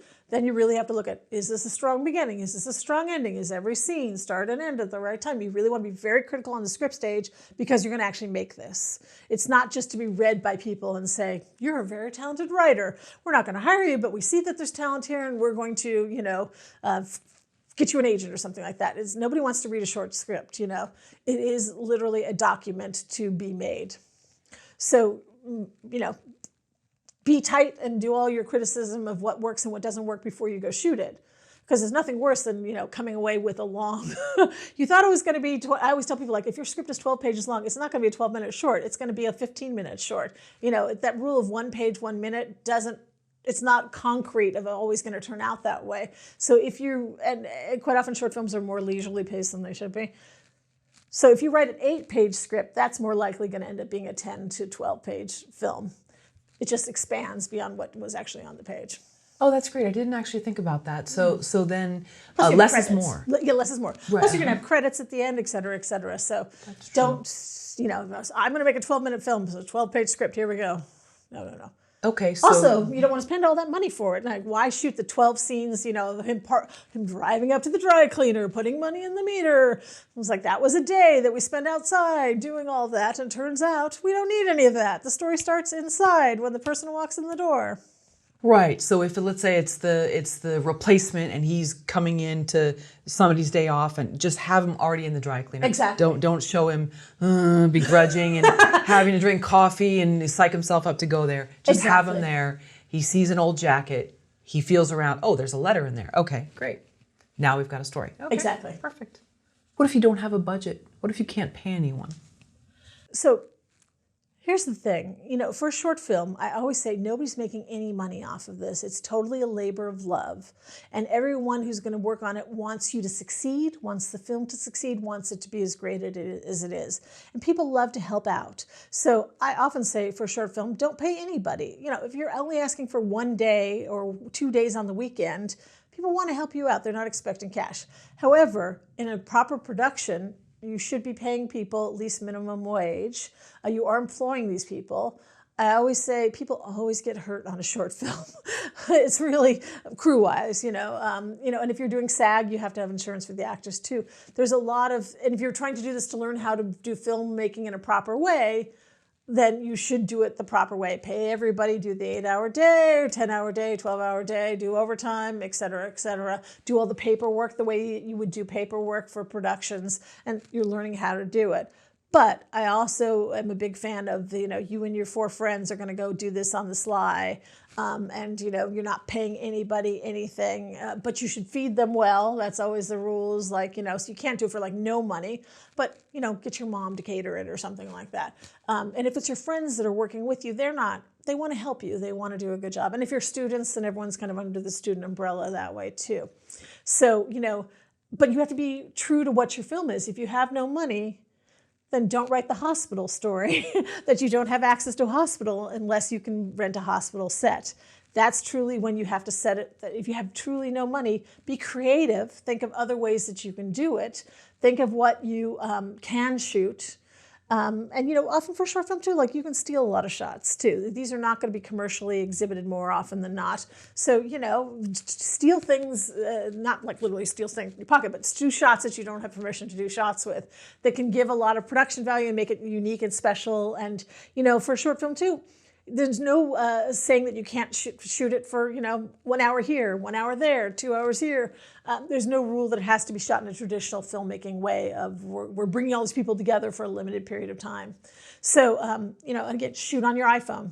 That you already own it. You already you can edit on your iPhone. You can do everything in that way too. So shoot. I'd rather you do something great with what you can afford to do than try to do something great with not enough money and it falls flat. Because you always think, well, I can redo it when I have money. It's like, no, it's been made. That's what it is. You're never gonna go back and be like, oh, now I have thousands of dollars and I can redo it.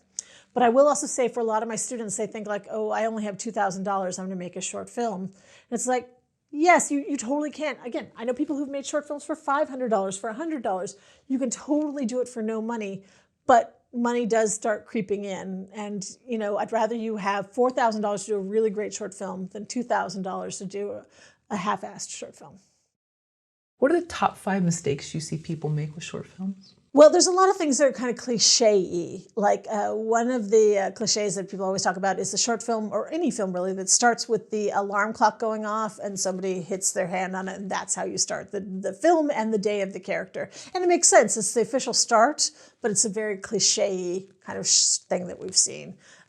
So there's actual scenes that are kind of cliche that were like, oh no, not doing that. It used to be like vomiting too, that everybody had vomiting in their films. It was a little too cliche-ish. And you can do it cheap too, so it isn't like, we can't afford to do vomiting just as good as the feature films. But it is kind of cliche and people don't want to see it anymore. The biggest mistakes that specifically for shorts are too long. The short is too long. Well, I'll always say that, the short is too long. Quite often music. people will put in a short film music that they don't own because they, you can get away with anything with a short film, but legitimately you should not have music in it that you don't own the rights to. So, it feels so much better when you put in this Beatles song, all of a sudden the production value seems to go up and it's just exactly what you wanted.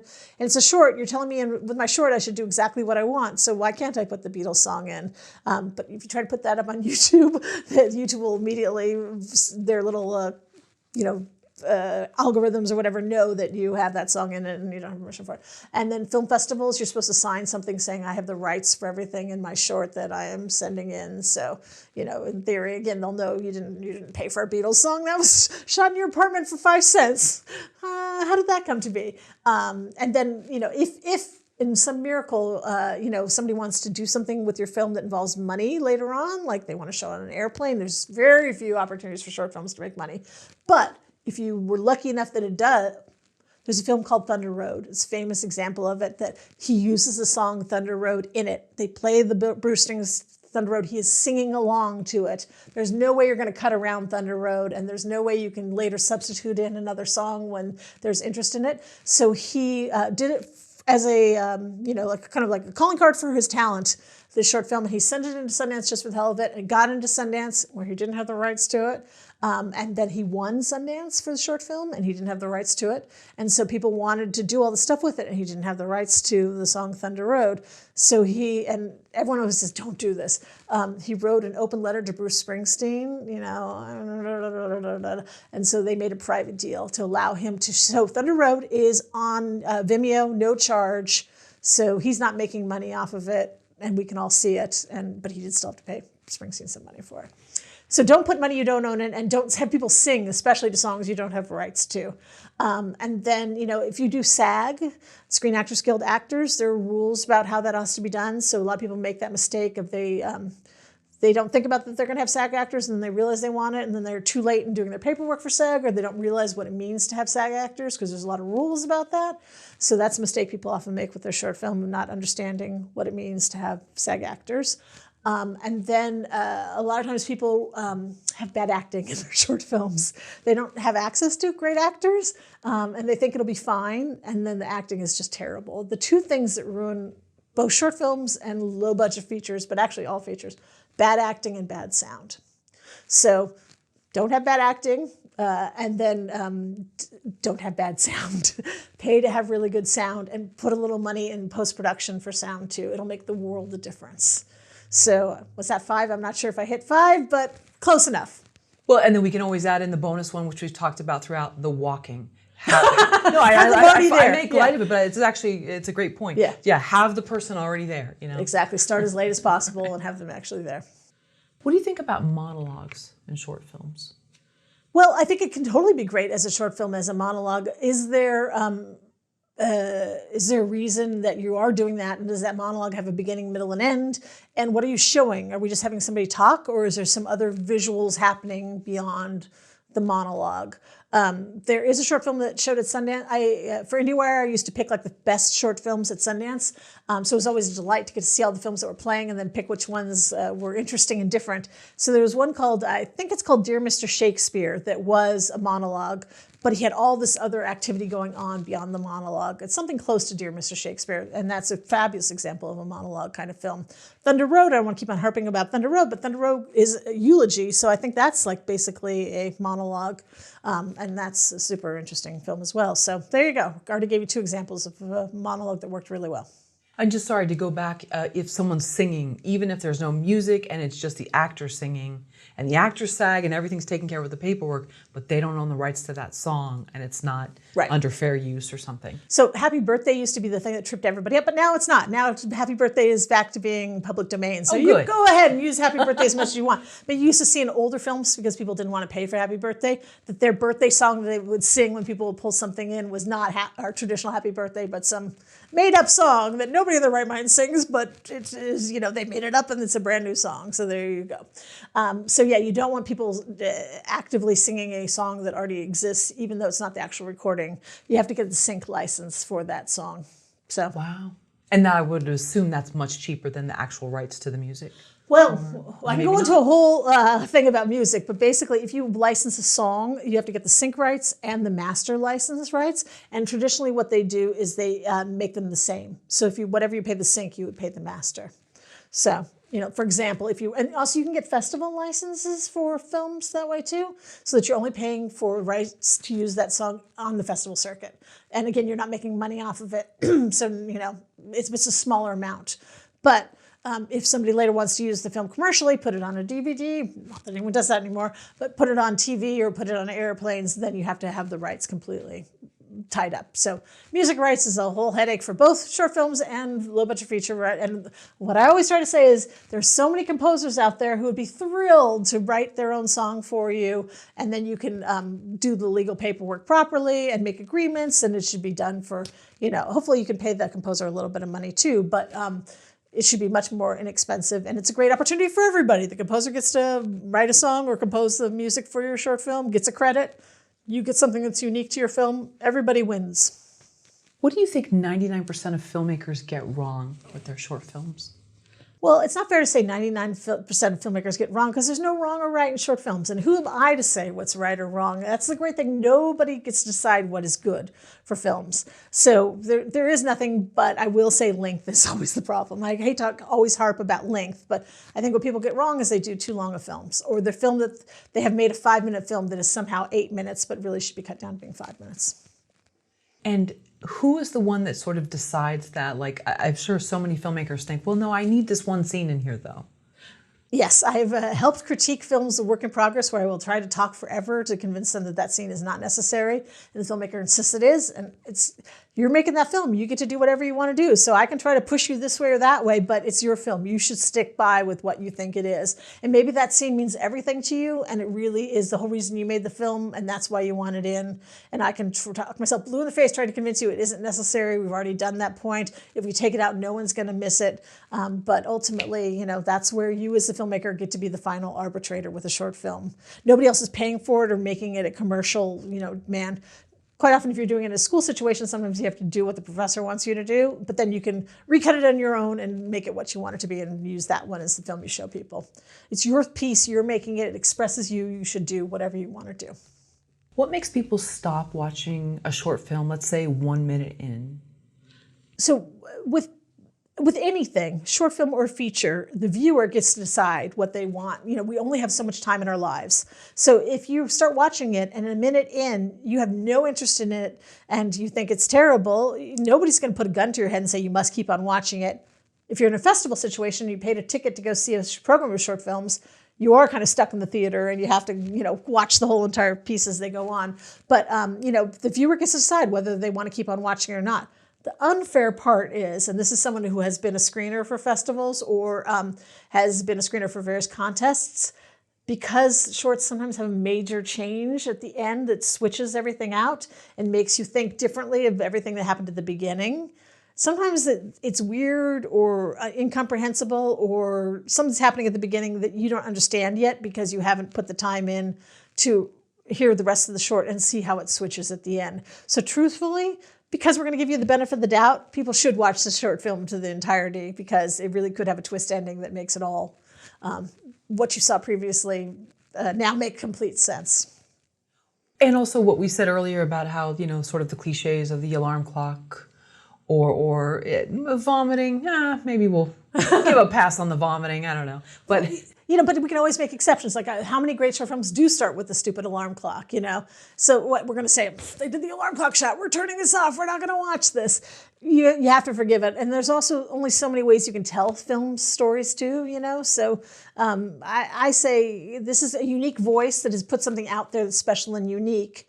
It hasn't had a million people put their thumbs on it and give criticism or debate, and it has certain things to be commercial. So who's to say what this is going to be or what it is? So I would not recommend judging a short film like 1 minute in. Again, maybe it's horrible and cheap and the sound is terrible, but there's a reason for that. Then we're going to pull back and realize this is a film within a film or something like that.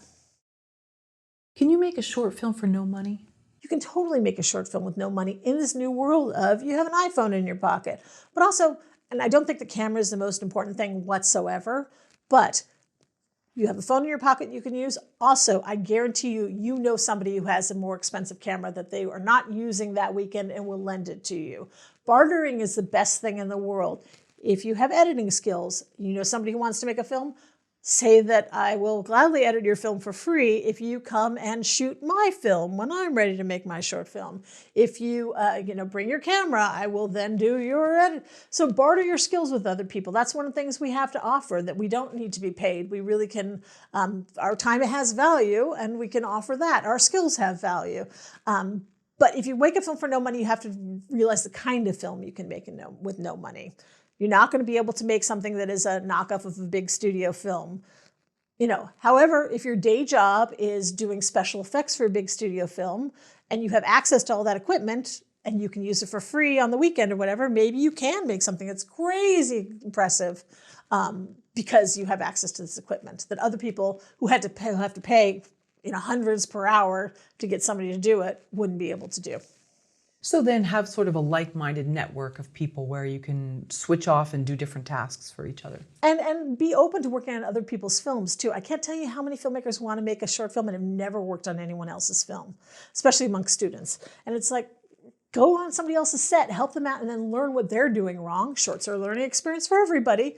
See, and then you say, oh, I'm never going to do that. Or, you go on and work on a set and you realize, this is a big waste of time, or they had too many people. I never forget, I met a filmmaker who made his film at school. He had 50 crew members on his film. And we were all like, 50? What is that? It's ridiculous. It's like, we were at school, everyone was willing to help. It's like, well, I would never use 50 people on my film. But, in his case, it made sense for him and it worked for him and he was happy with it. So who's to say? People have unique situations that they have advantages and disadvantages of. So you should use the things that you have advantages of if you want to make something with no money. And if someone's not in film school, where can they sort of find other filmmakers to just volunteer to get their feet wet? That's why I think if you work on other people's films, then you meet people that way, right? So even if you PA on a film, you're looking and clocking around saying, who's great at this? Who can I be friendly with and say, hey, by the way, I'm going to be making a short film soon. Would you be willing to come and do that?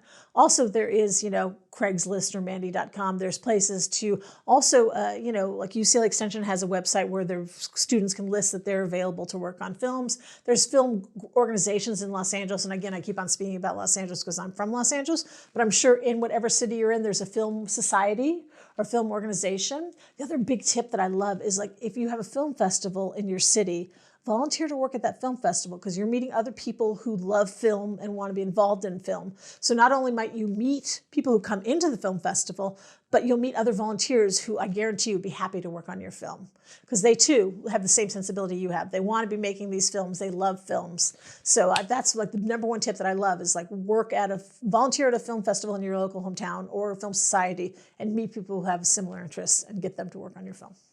How often do you hear of a short film costing, let's say, $70 million?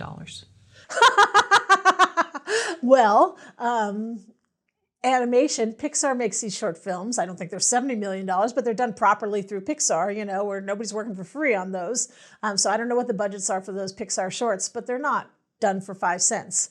Those are expensive short films. Also, when you see the films that are nominated for Academy Award for Best Live Action, it's very rarely U.S. filmmakers. It's usually filmmakers from other countries because their countries actually support their filmmakers and give them money so they can make high-quality films that feel like big old feature films that just happen to be 12 minutes long. Also, the Academy loves a short film that's long. But, like a 25-minute long film that feels super expensive and like a feature film is totally, and is big and important and dramatic. That's totally Academy catnip. And it's usually made by a filmmaker in a country where that country gives them money to make the film. So it might not be millions, but it's well funded. And so it's very hard for a little, US-based filmmaker where the government won't give you any money, where there's no grants, basically, you're either kickstarting to raise some money or you have wealthy relatives who are willing to give you money, or you're paying for it yourself. And, there's always that rule for feature films, like never put your own money into it. But I'm like, in shorts, you're putting your own time and your own money. And even if it's not your own money, your own time. If you calculated how much time you're putting into this that you could be spending earning money for that hours, it's like, that's thousands upon thousands of dollars that you've contributed. And in some ways, it might be best to put your own money, whether you're paying from your waiting tables job or whatever it is, because you're going to learn lessons faster And you can control it. The phrase I always use is you are the studio. When you're making a short film, you are like a studio in that you get to decide what you want to greenlight and invest in, and you have to take it all the way from commissioning the script to releasing it out into the world. So, some studios can get away with, they don't have any money and they're going to do it totally cheap. But, there's a lot of famous actors that make short films or screenwriters. Those people have money. And so you can't expect people to work for free for it. And people aren't expecting the films that they make to be shot on an iPhone, super cheapo kind of thing. When you see a famous actor who's directed a short film, those are properly funded. And again, they got money to burn. I'm sure they put their own money into it. And they don't do it for, 2 cents on the iPhone. And they shouldn't. That's not what people are expecting from them. And, if somebody famous were to ask me to work on their film for free, I'd be like, no. I would obviously love to work with you. You're super famous and it would help my career to be working with you. But you also have a ton of money. I'm meeting you at your Malibu mansion and you're asking me and my little Toyota to come and work for you for free? No. That's actually a film idea. There you go. We're making film ideas all the time. Yeah, you're pulling up to the gates. The car stalls. Movie starts. Yeah. Yep. Great. Should a filmmaker expect to make money from their short film? So the thing about short films is there's really no money in short films. What you're investing in is you're launching yourself as a filmmaker, and that film will hopefully will launch you as a filmmaker and hopefully get you other work. So you need to think of it as an investment in yourself. And that's where the calling card kind of aspect happens, that I've created this to show you this is what my talent is. And therefore, hopefully you will hire me and pay me money to move on to do the next thing. So even though they didn't give you cash, here's $20 million for your short film, they actually gave you $20 million to write a feature or something of that sort. So you can make money that way. It's by launching yourself. But actual shorts themselves sometimes do make money.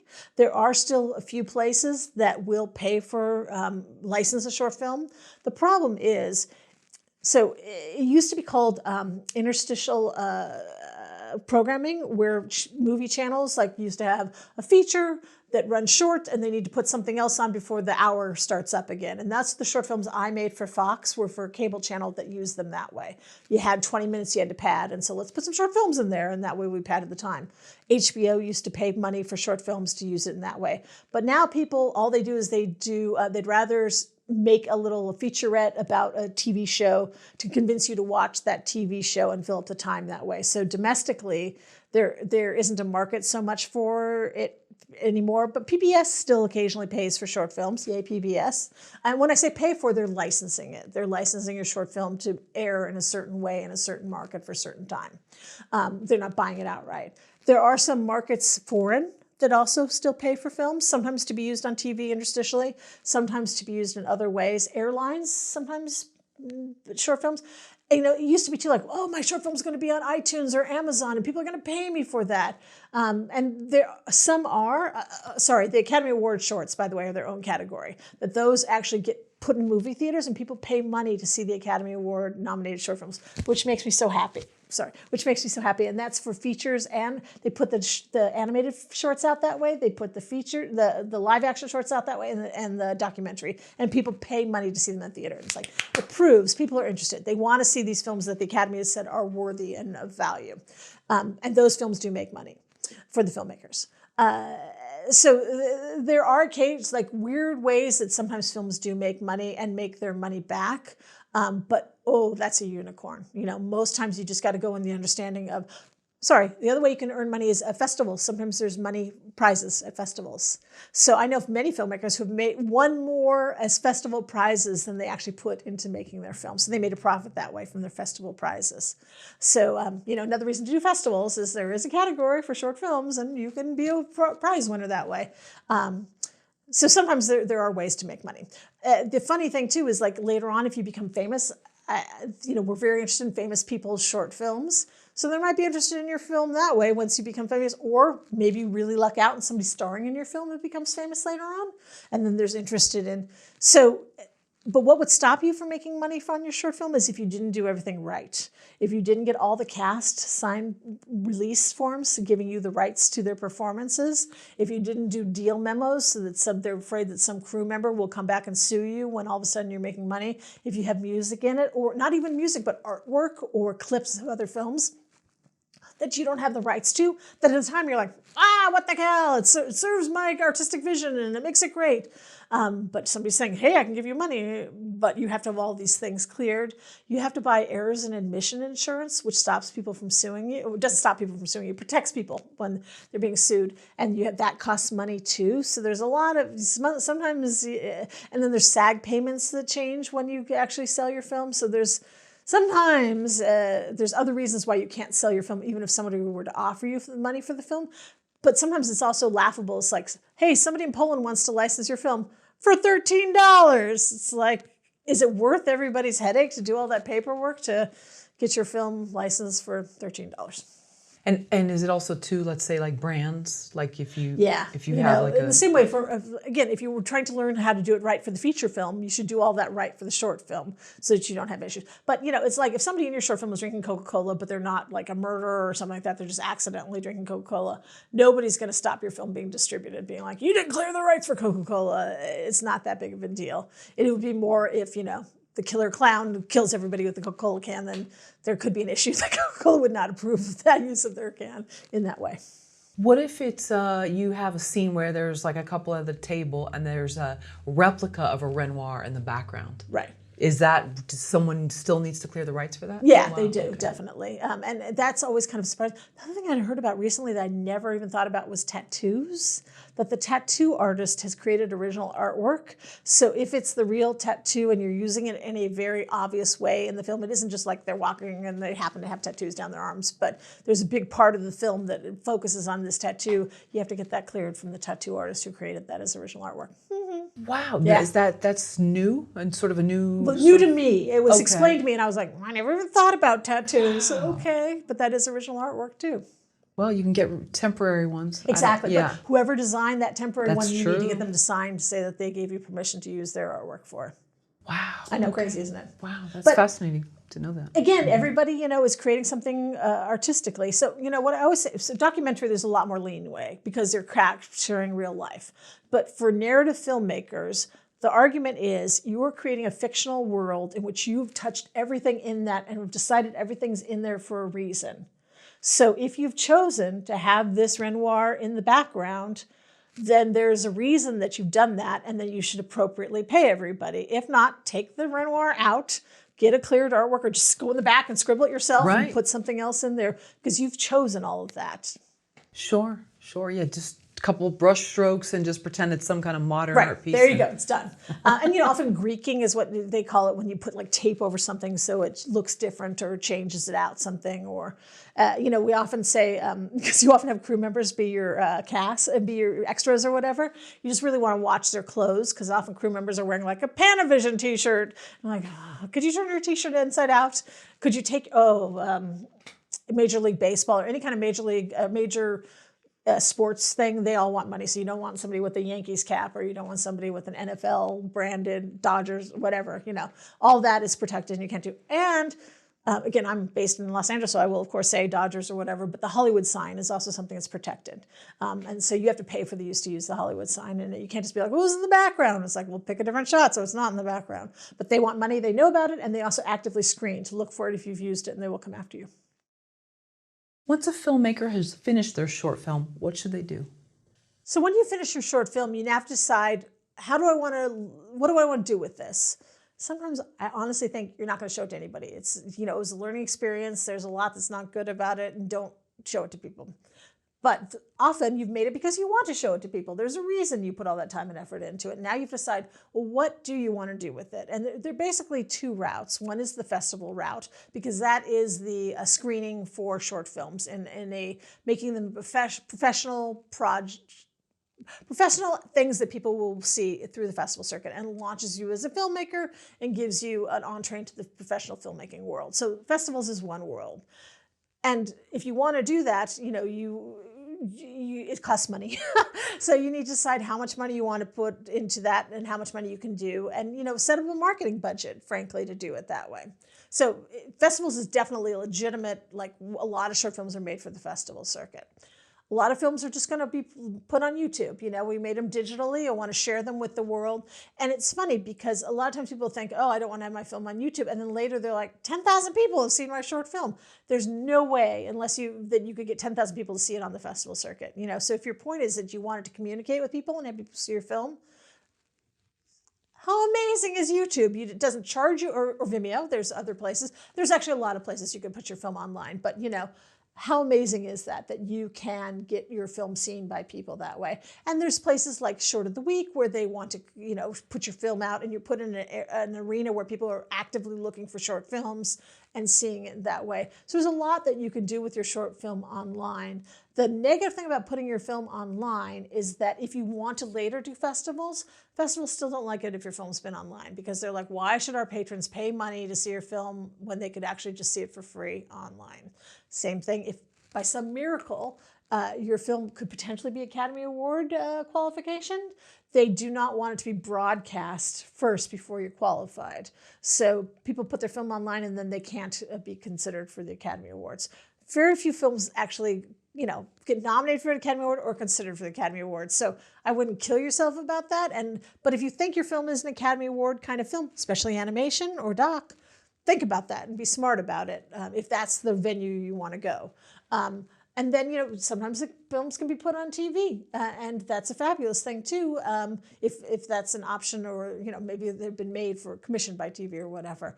But everything has to be done right when you're going to put it on TV. Obviously, all the rights and et cetera, have to be done perfectly. So you need to think about where you see this film going and what to do with it. I'm sorry, you can also, and this is something I love to do, is have your own screening of the film. Very easy to do it in your home, or even rent a theater. It's surprisingly easy to rent a theater, or speak to your local film society and see if they're willing to put the short in front of a feature film that they're showing. You're a local, they know you, hopefully you're a member of the film society, they want to encourage you. Quite often those kind of screenings also don't count as festival screenings, so that you can do that and still do the festival circuit and not have it count as your debut or anything like that. So, figure out where you want to show this and then try to get it done. And think outside the box, as they say. It doesn't have to be a festival, it doesn't have to be online.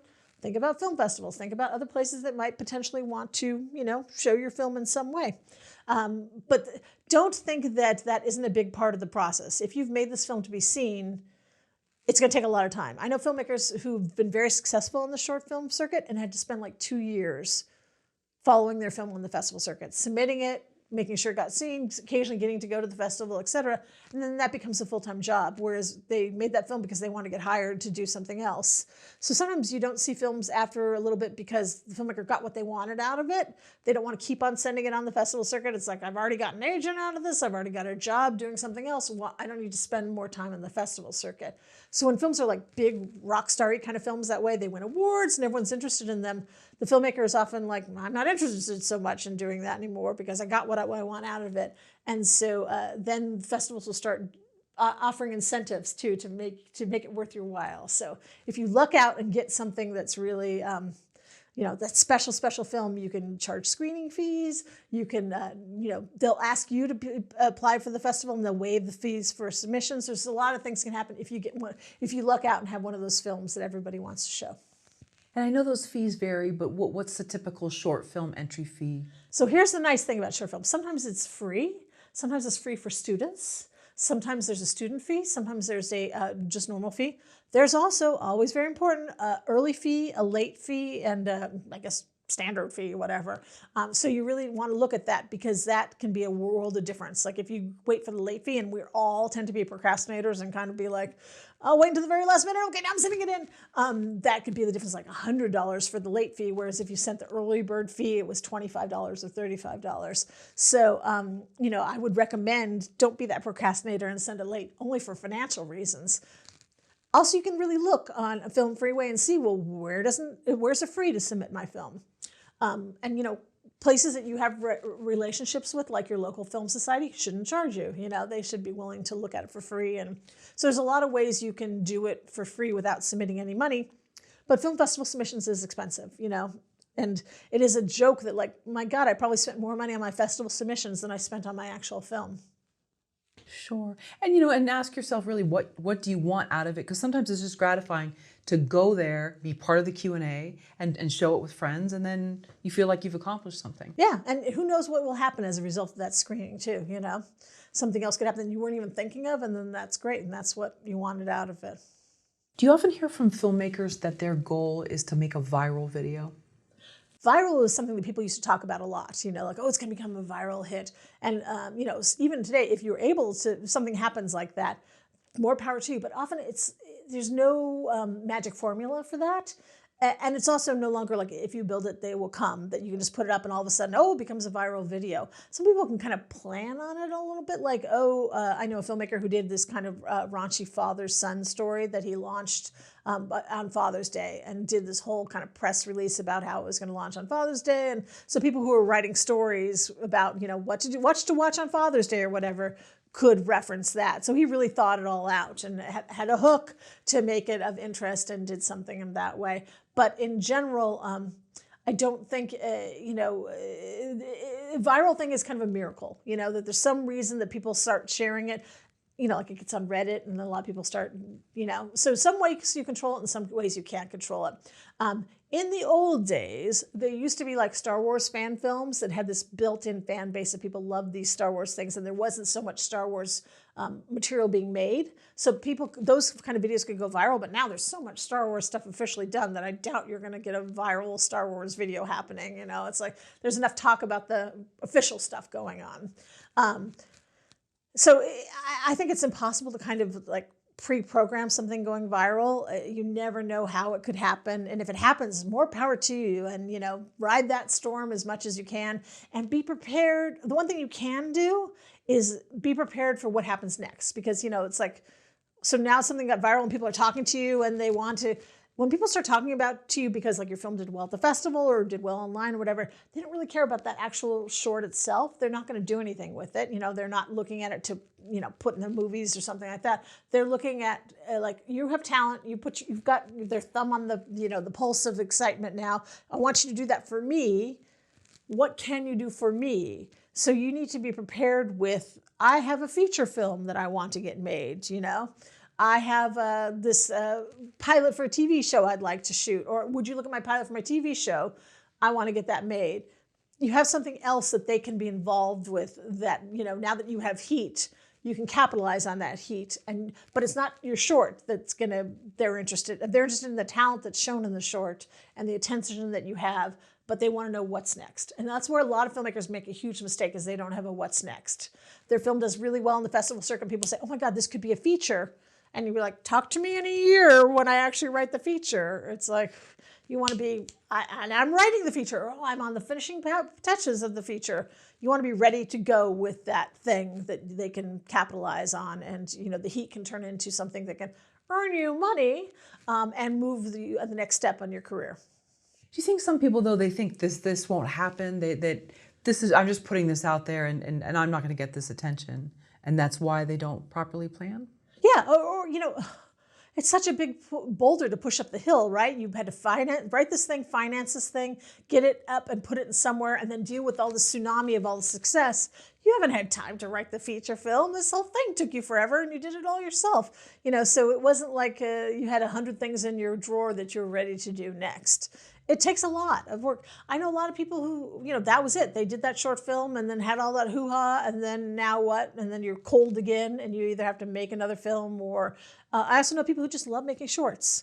And so they're going to follow that up with, I'll have another short next year. And like every year they have another short film and they send it out, and same thing, everybody loves it. And somehow they can afford to do that. And they're professional, quite often it's animators.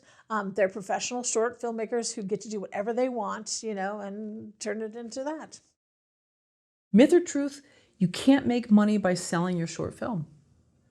Some people do make money. So I don't want to say, and also it's not selling, it's licensing. I always keep on having to remind everybody that you're making money by licensing your short film. Some people do. And it's rare, but when you hear about it and people make a ton of money off of it, we're like, more power to you, good job. So yeah, it's rare, but it is possible. Myth or truth, you can make a short film with no money. I say it's true. You can totally make a short film with no money. Now, when we say no money, do we really mean no money, or do we mean like no money, but actually a couple $100s? But if you literally say, I'm not going to spend any money whatsoever, then I think it's the iPhone filmmaking, that you're using your iPhone, you're doing everything yourself. You're not using professional actors that you're paying. You're doing it with your friends. And then the post-production, you either have really good friends that will help you out, or there isn't much post-production on it. And hopefully you're giving them a good lunch or something afterwards. So there is money involved. Right. Well, that's the thing. It's like, well, even if you say I'm not paying anyone, but I'm buying their lunch, then, 5 people's lunch, even if you're, being extremely cheap and doing it for $10, which in inflation today you can't do, but let's say even 20, there's $100 right there for Great. one meal for Right. 5 people, including actors and director. Myth or truth, executives and producers do not watch short films.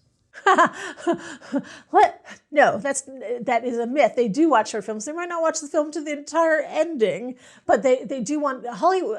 The quote I loved that an executive or an agent said that I put in my book was that Hollywood is in love with talent, new talent. So this is where people show their wares, is in short films. So no, they love short films because there's new talent there, new voices, and you actually can see it. So, a lot of people have problems getting their script seen. We have no connections. Nobody's willing to see my script. It won't take on solicited material.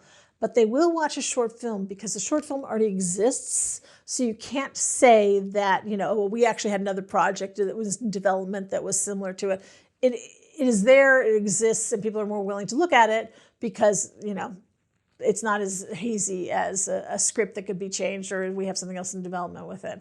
So short films can open a lot of doors for you because people are willing to see short films where they're not necessarily willing to look at a script. Myth or truth, a short film won't help you get a feature made. So much not true. There are many examples of feature films that got made that were developed off the short film, or that the filmmaker was hired because they made a short film. So, and it doesn't happen all the time, but every year there's examples of filmmakers who just made a short and then got to make a feature. So, no, short films are a fabulous launching pad to make feature films and television. Myth or truth, short films are a waste of time. No, number one, short films waste very little time because they're short. They're never a waste of time. As a filmmaker, you learn something every time you do it. As a viewer, you have a chance to maybe see something you've never seen before. So I love short films. I'm the biggest proponent of short films. I never think they're a waste of time. Myth or truth, a short film will never get you a Hollywood job. That's another one that's not true. So many examples of people who've used the short film to get the job. Just recently, there was an example of Bel Air that he had made it was kind of like a trailer short film, or whatever, and then they got to make a television series off of it. There are feature films all the time that were developed off of a short film. So, Myth or truth, every short film gets 1 million views. Oh, I wish that were true. No, there are very few short films that get 1 million views. And those tend to get more than 1 million, obviously. If you're in that category, it becomes something that a lot of people want to see, and you'd be surprised how many you can have seen. But sadly, so many people put their films up, and it's just everyone watches it, and that's it. Why is the myth of 1 million viewers unlikely? It's no longer the era of if you put it up, they will come, that someone's just going to stumble upon your film and see it that way. There has to be a reason that they've searched it out and want to see it. So, even with a lot of promotion, it's the same problem that everybody has. TV shows have it, big old expensive Hollywood features have it. People only have so much time. And so when they have so much time, what are they going to actually watch? I think it was one of your pieces where he was complaining that people would rather play Fortnite than watch a film.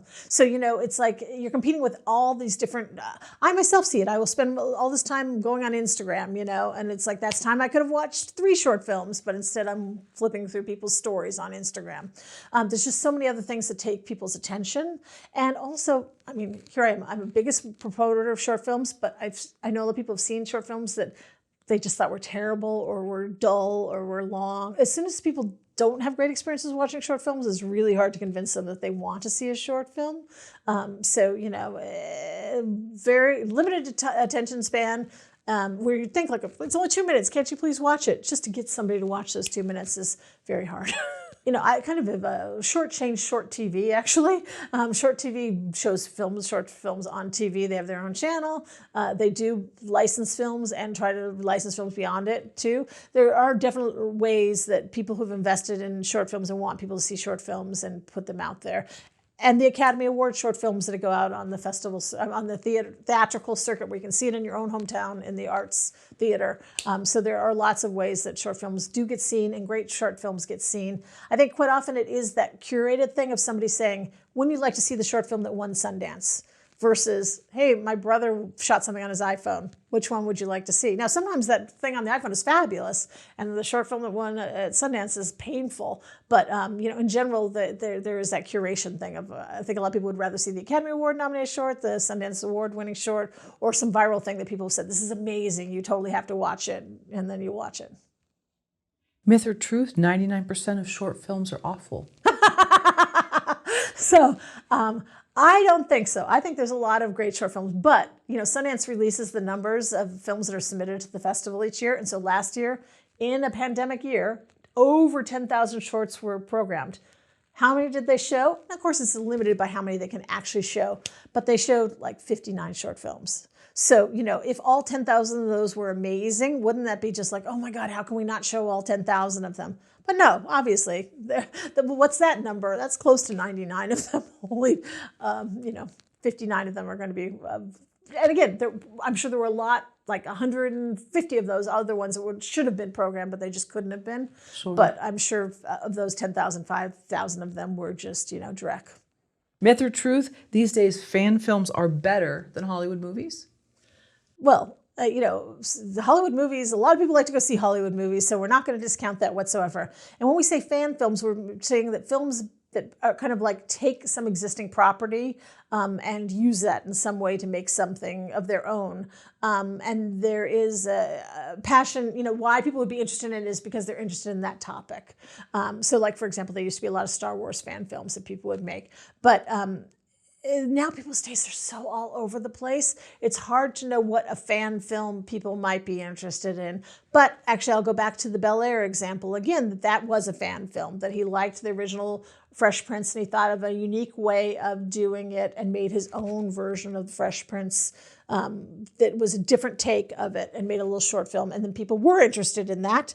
And as a result of that, they made it into a TV series. If it had not been with that hook of this is my reimagination of the Fresh Prince of Bel Air, people wouldn't have been as interested in it. When you say that he did a variation or a different spin on it, what was that? He took it and made it dark, as if, because the original concept for Fresh Prince of Bel Air was he got in trouble back in Philadelphia and had to come out to Bel Air. So he made him really get into trouble, and it turned it very gritty and made it not a happy-go-lucky sitcom, but a dark, current day take on the idea of somebody who got in trouble and had to come out to California. What is a low-budget movie? Low-budget movie, it's so hard to define what a low-budget movie is because sometimes you see something that was made and it's like $10 million. And that is way low budget for Hollywood, but is that low budget like you and I could afford to make a $10 million film, a feature film? I don't think so, but it is considered low budget. So Coda, that won the Academy Award this year, is a low budget film that was made for $10 million. But that was obviously a financed film. It wasn't out of her own pocket that she made that film. There are people who can make films out of their own pocket. Many years ago, but it's still a prime example, is Robert Rodriguez's El Mariachi that he made for $7,000 that he earned the money by selling his body to science. Very famous story. He's written an entire book about it, but he made an entire feature film, shot on film, for $7,000. I know a lot of people have made feature films for like $10,000, $11,000, $5,000, $15,000, but that's not shooting for a long time. That's shooting for a very limited time in very limited locations, and it's not going to compete with a Hollywood film whatsoever. It's going to feel very much, like there isn't a lot of money there. And hopefully there's some kind of story that just has to be told, and the filmmaker couldn't wait around to try to get real funding for it. So they just made it themselves. They like, by hook or by crook, this is getting made with whatever money I can raise, hopefully maybe by, Kickstarter or something like that. But whatever money I can make for this, we're going to make this film. And that's what I consider it's not low budget at that point, it's no budget. That's always the term you use. It's like no budget film. But there are levels. There's, and SAG has different agreements for how much money, there's a ultra low budget, no micro budget, et cetera. There are official terms for like what money categories are. But I think most filmmakers, if they're doing it themselves, are kind of doing it on the no budget school. How is a $1 million movie a low budget film? Well, I know $1 million sounds like a lot of money, but it isn't. $1 million is, goes away in a second. And remember that $1 million is not just covering production, it's post-production as well. And if you're paying for locations and paying for people, and you have to pay for people when you're making a feature film, even if you're shooting it as quick as, 11 days or 18 days, paying for people, paying for locations, paying for food, eats up a lot of money. So, I don't have $1 million, so I'm not making $1 million film. I know a lot of filmmakers that took a long time to be able to raise that kind of money.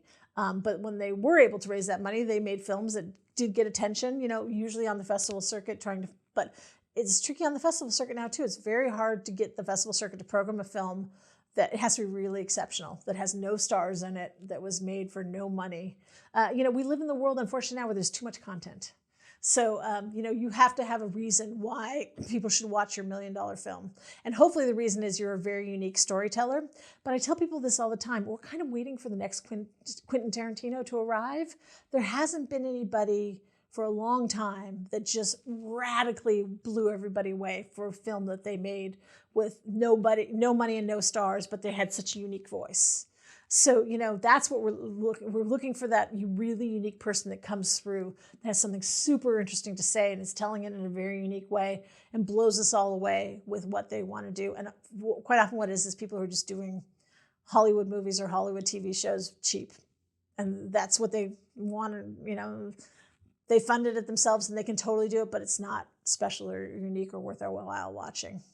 Well, I know you're an Elvis fan and you've written a book about Elvis. So if we took the same analogy for we're waiting for the next Elvis. Right. There's so many quote unquote Elvises now. I think it's harder to sift through. Completely. We're kind of spoiled. It takes a lot of money to launch somebody, to make them, so Billie Eilish, who my niece adores, it's like she was self-produced and all this kind of stuff, but it took a lot of money to launch her. So the fact that she's doing arena tours and things of that sort, it's not a cheap thing to become internationally known. So there's just too much content now. What are 3 keys to making a low budget film? Well, it's what you can achieve with that money. I just like with short filmmaking, I don't think you should be so ambitious that you have to do like a really low rent version of what you can do. I think you should make something spectacular with the money that you have. So you want to look carefully at what you can do with that money. Also, it's a big commitment. And I'm coming from someone who loves shorts, I would recommend you do a killer short versus a weak feature, low budget feature. It's hard enough to convince them to watch your fabulous 8-minute short. To convince them to watch your 90-minute feature is asking a lot. It has to be really special and unique. And when those show up, people are super excited about. But I ask you, you tell me how many, you've seen them on TV, but how many $1 million films have you paid money to go see in the theater? Well, I don't know if they were 1 million. They might have been a little more, but I do appreciate, art house cinema. I know I'm not supposed to say that word. I'm sorry. I say it sometimes too. But you're right. I'm actually more geared toward a low budget film than I am some big Hollywood tentpole. The amazing, because I teach low budget filmmaking, the amazing thing last year, the films that got nominated for the Academy Award, because it was the pandemic year and because Hollywood didn't want to put their expensive films out in the theater, they were amazingly low budget, the films that were all nominated. Nomadland, things, those kind of films, they weren't $1 million films, but Minari, I think, was very close to $1 million. So there were it was a nice category last year that there were a lot of films that were made for very little money. Drive My Car this year, I think, was made, not an American film, but, made for very little money too. So it is amazing sometimes when these $1 million films can go as high as being Academy nominated, and you're like, oh, look what they did with $1 million. Truly impressive. What are some strategies that anyone can use to break down a screenplay and analyze a budget? Locations is a big part because, if you're going to be moving a lot of locations, that takes a lot of time. So quite often you'll see for low budget films, they're set in a few locations and they don't move that much. Plus you have to actually secure those locations. So that's why you see a lot of low budget films that are shot in somebody's home. because you can shoot in your own home, you don't have to move around, you can shoot in different parts of your home and get a lot of production that way. You see a lot of them shot in cars, same thing. It's very easy to be driving and filming, and it looks nice and there's motion and things like that. So you got to think about how many locations there are, how many actors there are, how long it's going to take you to actually shoot it. Those are the kind of three big things that kind of delve and how expensive it's going to be. And how many films can you think of that were successful in one location? I mean, you can think of Tape. Oh, yeah. That was excellent, But you'd be surprised how many things are kind of set in a house that you didn't even think about it, that it was set in the house. There's a great film called The Invitation, Karen Kurosama's film that was like, it's kind of a horror or a thriller kind of film, and they're all brought to be at the house. And that's kind of a traditional, everyone gets murdered in the house kind of film type of thing. And there's a lot of films you haven't seen that are truly just talking people in a house. What tips do you have for maximizing on-screen value? So, the money should really be spent so it looks great on screen.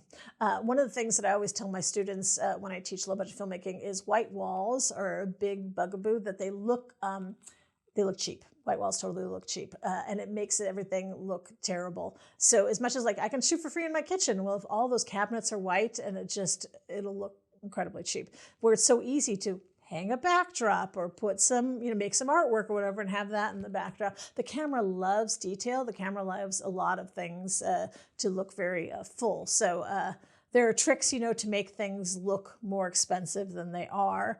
And also think about what you have access to that is more expensive than that somebody else would have to pay for. So, if you want, if the character has to have an expensive car, but you don't actually have an expensive car, who do you know who has an expensive car who would lend it to you for the day? You'd be surprised how many people you know who have things that contribute to the production value. And when you say artwork, you say make artwork. Right. That is the key right there. Because anything that's copyrighted, you have to be very careful about what you're doing. And some of the things like, let's shoot a scene in the bus. Well, if you don't have the rights to shoot in the bus, and later on, especially for a feature film, your dream as a feature film is going to get distributed in some way. So everything has to be cleared in the feature film. And you can't do as many risky things as you can with a short, because short, nobody cares. Nobody's going to make money. We can do whatever you want to do, more or less. But for a feature, the dream is to have this released into the public. So you are in control of everything in a narrative film. You need to make sure that everything is cleared and everything is done properly, and you have releases and all that kind of stuff. There's no excuse to be like, we were friends, so I didn't have him sign anything. And then later on, the whole chain of title falls apart because you didn't have your script copyrighted, you didn't do this, you didn't do that. And then your film becomes problematic. How would you budget a $50,000 movie? Can you give us a breakdown? So don't think of it all as the production part, because post-production counts so much. So I would definitely think about what kind of access do you have for stuff in post-production, and then what kind of post-production are you going to need to spend money on? Because what people often do is they just blow it all on production. It used to be called getting it into the can when it was actual film reels that would be put into the can. Then you have to worry about developing it and all that kind of stuff. We still use that term in the can of like, okay, you finished shooting, but now what do you do? And they often just stole all the money had for post-production because you desperately needed it for production. You just start spending it because you needed to, and now all of a sudden it's like, and now there's post and there's no money in it. So I would definitely recommend, of that money, post-production is so important and adds so much, and you can get so many things for free in production that you can't get in post. So I would definitely, I would say, even if you want to cut that money in half and put half for production and half for post, knowing again you're probably going to steal some of that money from post when you get in trouble in production, because it's just sitting there and you always think I can earn more money later on. But so I would truthfully split it in half and be like, okay, half of that's going to be for production, post-production.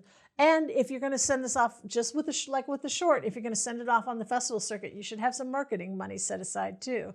So make that combination post/marketing money, and spend only 25 on production. And then you have to think of like, okay, well, how many days are we going to shoot? Because if we just ballpark it, if you say like, even if I spent no money in pre-production and just in production, well, if I'm shooting, 25 days, well, now I only have $1,000 a day, and that starts dividing up into this and that and that. It's like, well, that's no money. So mostly low production films shoot less days, because then you can have more money per day. But for a $50,000 film, depending on what your situation is, I would think you're shooting maybe 12 days as opposed to 18 days. And then let's suppose you say, well, judging the film probably won't get into any major festivals. It's a short, so I just want to go to local ones with my friends. So how much would you say theoretically to put aside for festival budget? Well, so actually, for short films, we often really recommend doing local production, local festivals, because that's, you know, where you know people and you can have your film seen by people who know you, and you can go to the festival because you're there. But you still want to try to submit it to other places. So there's application fees and then there's travel fees when you do it. So I often kind of say to filmmakers, well, let's say you're going to try, just as a bad average, but like 30 festivals you might apply to and average out $30 per application for a short film. Feature films are more expensive for festivals. And, you know, some are going to cost more, some are going to cost less, some might, but it gives you kind of like a ballpark of how much you might spend. And then you want to budget at least $1,000 or $2,000 to go somewhere at some point if you wanted to. But if you're local, then that's even better. And, you know, hopefully you won't spend that much money at all. Is there any way to get a big name actor for a $50,000 budget? So here's the thing about big name actors for both a short and for a feature. Everybody always wants to work. And, you know, especially if you're a SAG shoot, so they can work if they're a SAG actor. They, in theory, your project, you were so special and your project is so special, and they can get on the ground floor of getting to do something that's unique. So I used to work for a casting director many years ago, and he'd say about certain actors, like, they're a great cop number 2.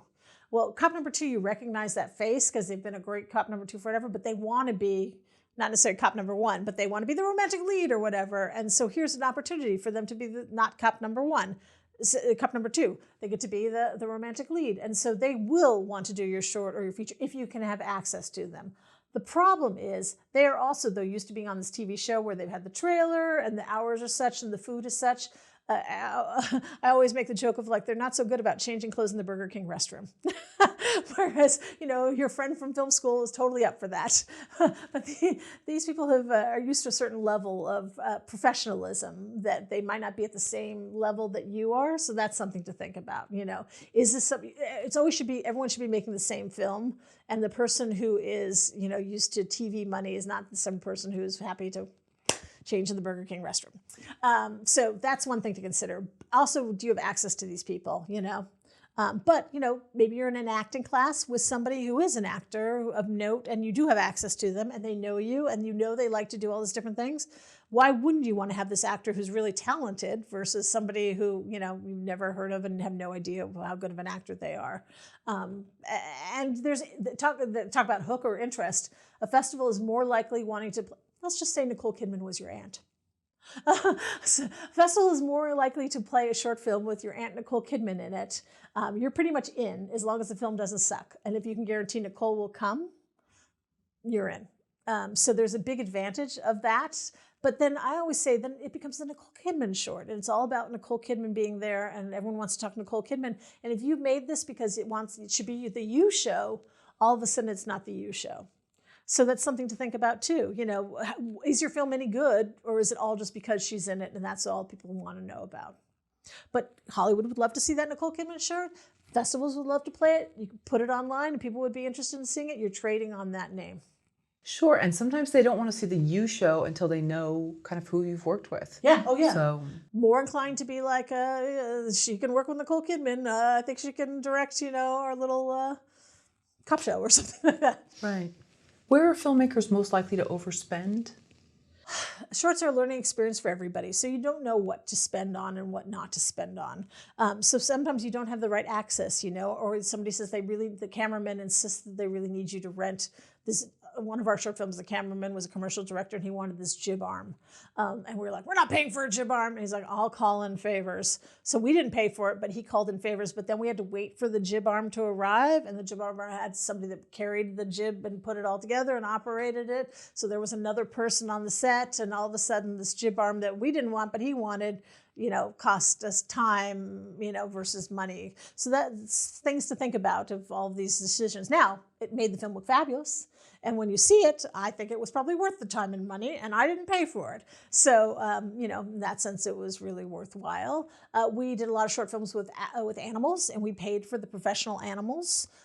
We didn't know at the time that it worked, that you had to pay from the moment they left their ranch to the time they go back to their ranch.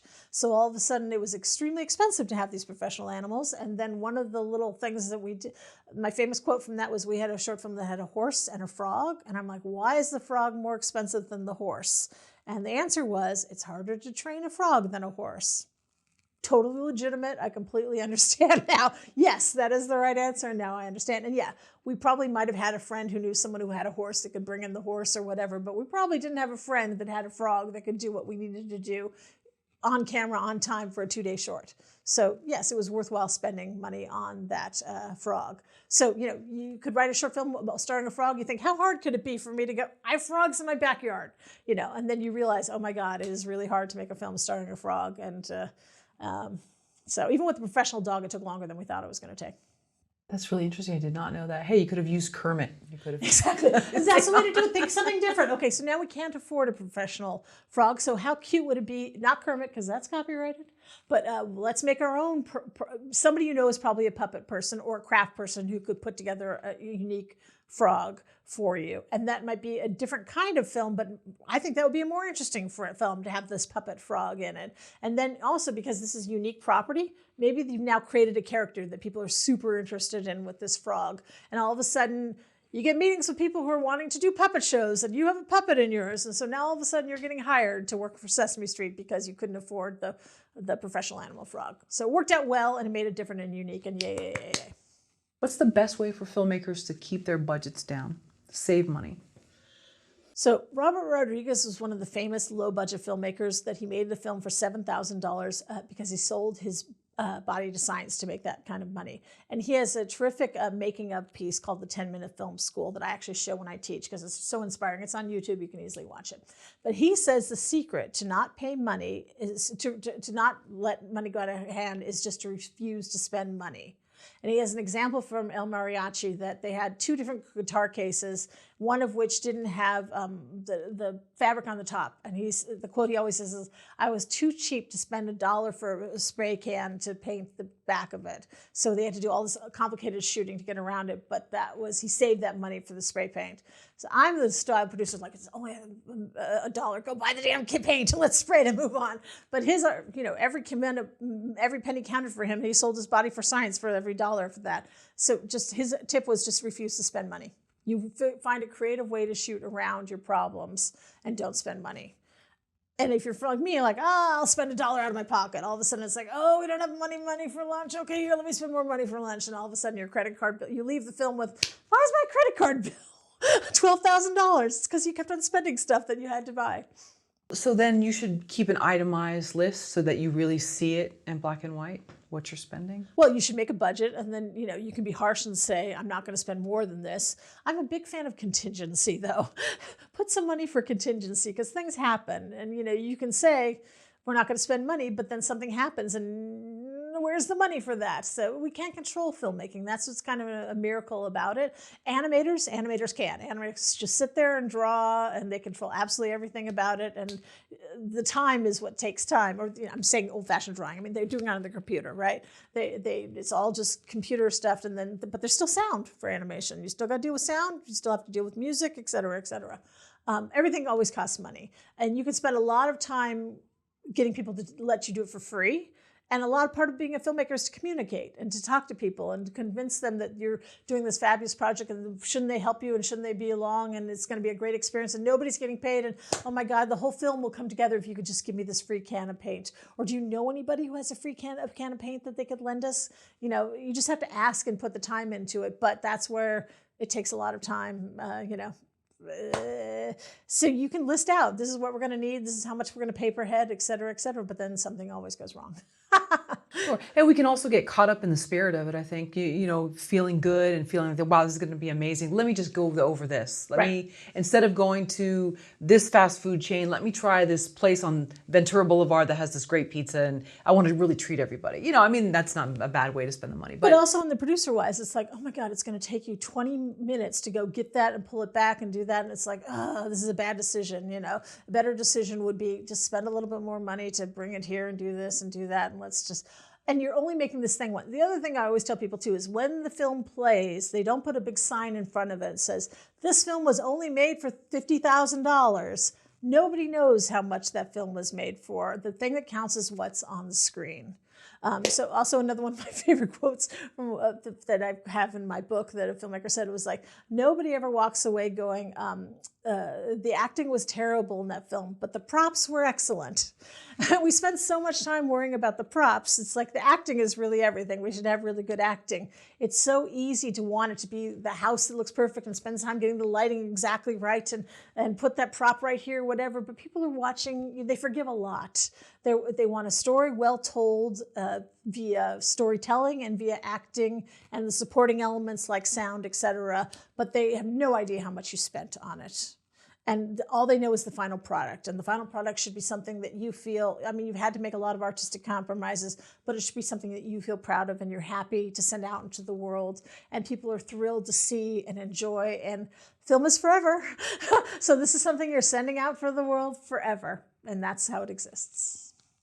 And so just as with, let's say, a feature film, there's the sort of taboo about talking about the budget. Is there the same taboo with short films? It's so flexible, though, because, like, let's say I bartered all this stuff, but that if I had to pay for it, it would be a different budget. So something I can make with my students, with my experiences, and people I can call on for favors is not something that you could make. If we had the exact same script, I could make it for a whole different budget than you could make it for a whole different budget. And they'd be different films, obviously, because it would be my version versus your version. But it's not fair to compare because if you're trying to do it for not paying rate, if we're paying rate for everything, then it should be exactly the same and fair and equal. But still, my talent is different than your talent. And I would pick different actors than you would pick. And if money was nothing, look how many films are made for tons of money and they totally suck because people didn't care about the story or didn't have they weren't filmmakers and they weren't storytellers. That's what counts. So, the budget schmudget, it's like, again, you're making something that's permanent and it's out there and it's being shared and you're not going to get to remake it or whatever. This is something that exists and you should be happy with what you did. And you can also forgive yourself for a lot, saying it's a learning experience. And, I learned a lot from having made that. And a lot of people, when they look back at their early work, cringe. They're like, their short films sucked, their feature films sucked. But I actually went to an event for Christopher Nolan for his first feature film, Following, which got re-released. And he was like, look, I'm still talking about Following all these years later. He's done all these huge films. I love that film. Following was so fabulous. And again, people love that film, but he's like, this is still following me around. He still has he's still talking about it and doing things. Yeah. Uh-huh. So, But last but not least, suppose you're lucky enough to get into a festival, you're up there with the Q&A, and then you get the guy, all right, who asks the question. Okay, what was your budget? And you're like, okay, do I tell him the truth? So for feature films, the reason why you don't tell them the truth is because there's a implied value for it later on. And you want, if there's a bidding war for it and they know you only paid $1 million for it, they're not going to say, and we're giving you $25 million, it's like they're way overspending at that point for what the value of the thing actually is. So you just don't tell them, it's like, how much do you want to pay for it? Why does it matter how much I paid for it? For a short film, I think it's just so many favors and all that what's the point of telling people how much it costs? I think people often ask because they want to kind of figure out, can they do it? Like if you made that for $1,000, then maybe I could make it for $1,000. And if there isn't really a market for it, what does it hurt for you to say $1,000? But I think more interesting is to say how many days you shot or something like that. Because you can say, okay, I see what a 18-day shoot looks like, or I see what a 2-day shoot looks like, and I see what a 5-day shoot looks like. And I guarantee you, if I showed you what a film that was shot for 5 days and 2 days, you would totally see what you get difference, not just budget, but everything, what the difference is. So to me, it's more like days. But so if somebody asks a question, you just say, oh my God, we got so many things for free. And you spin it into your own way, like the politicians that don't want to answer. And I want to thank everybody here. This theater's filled with people who gave me things for free. And I want to take this opportunity to thank you for your contributions. This film is not just all about me. This film is about all of us. And that's sincere too. It's not just, politicians kissing ass.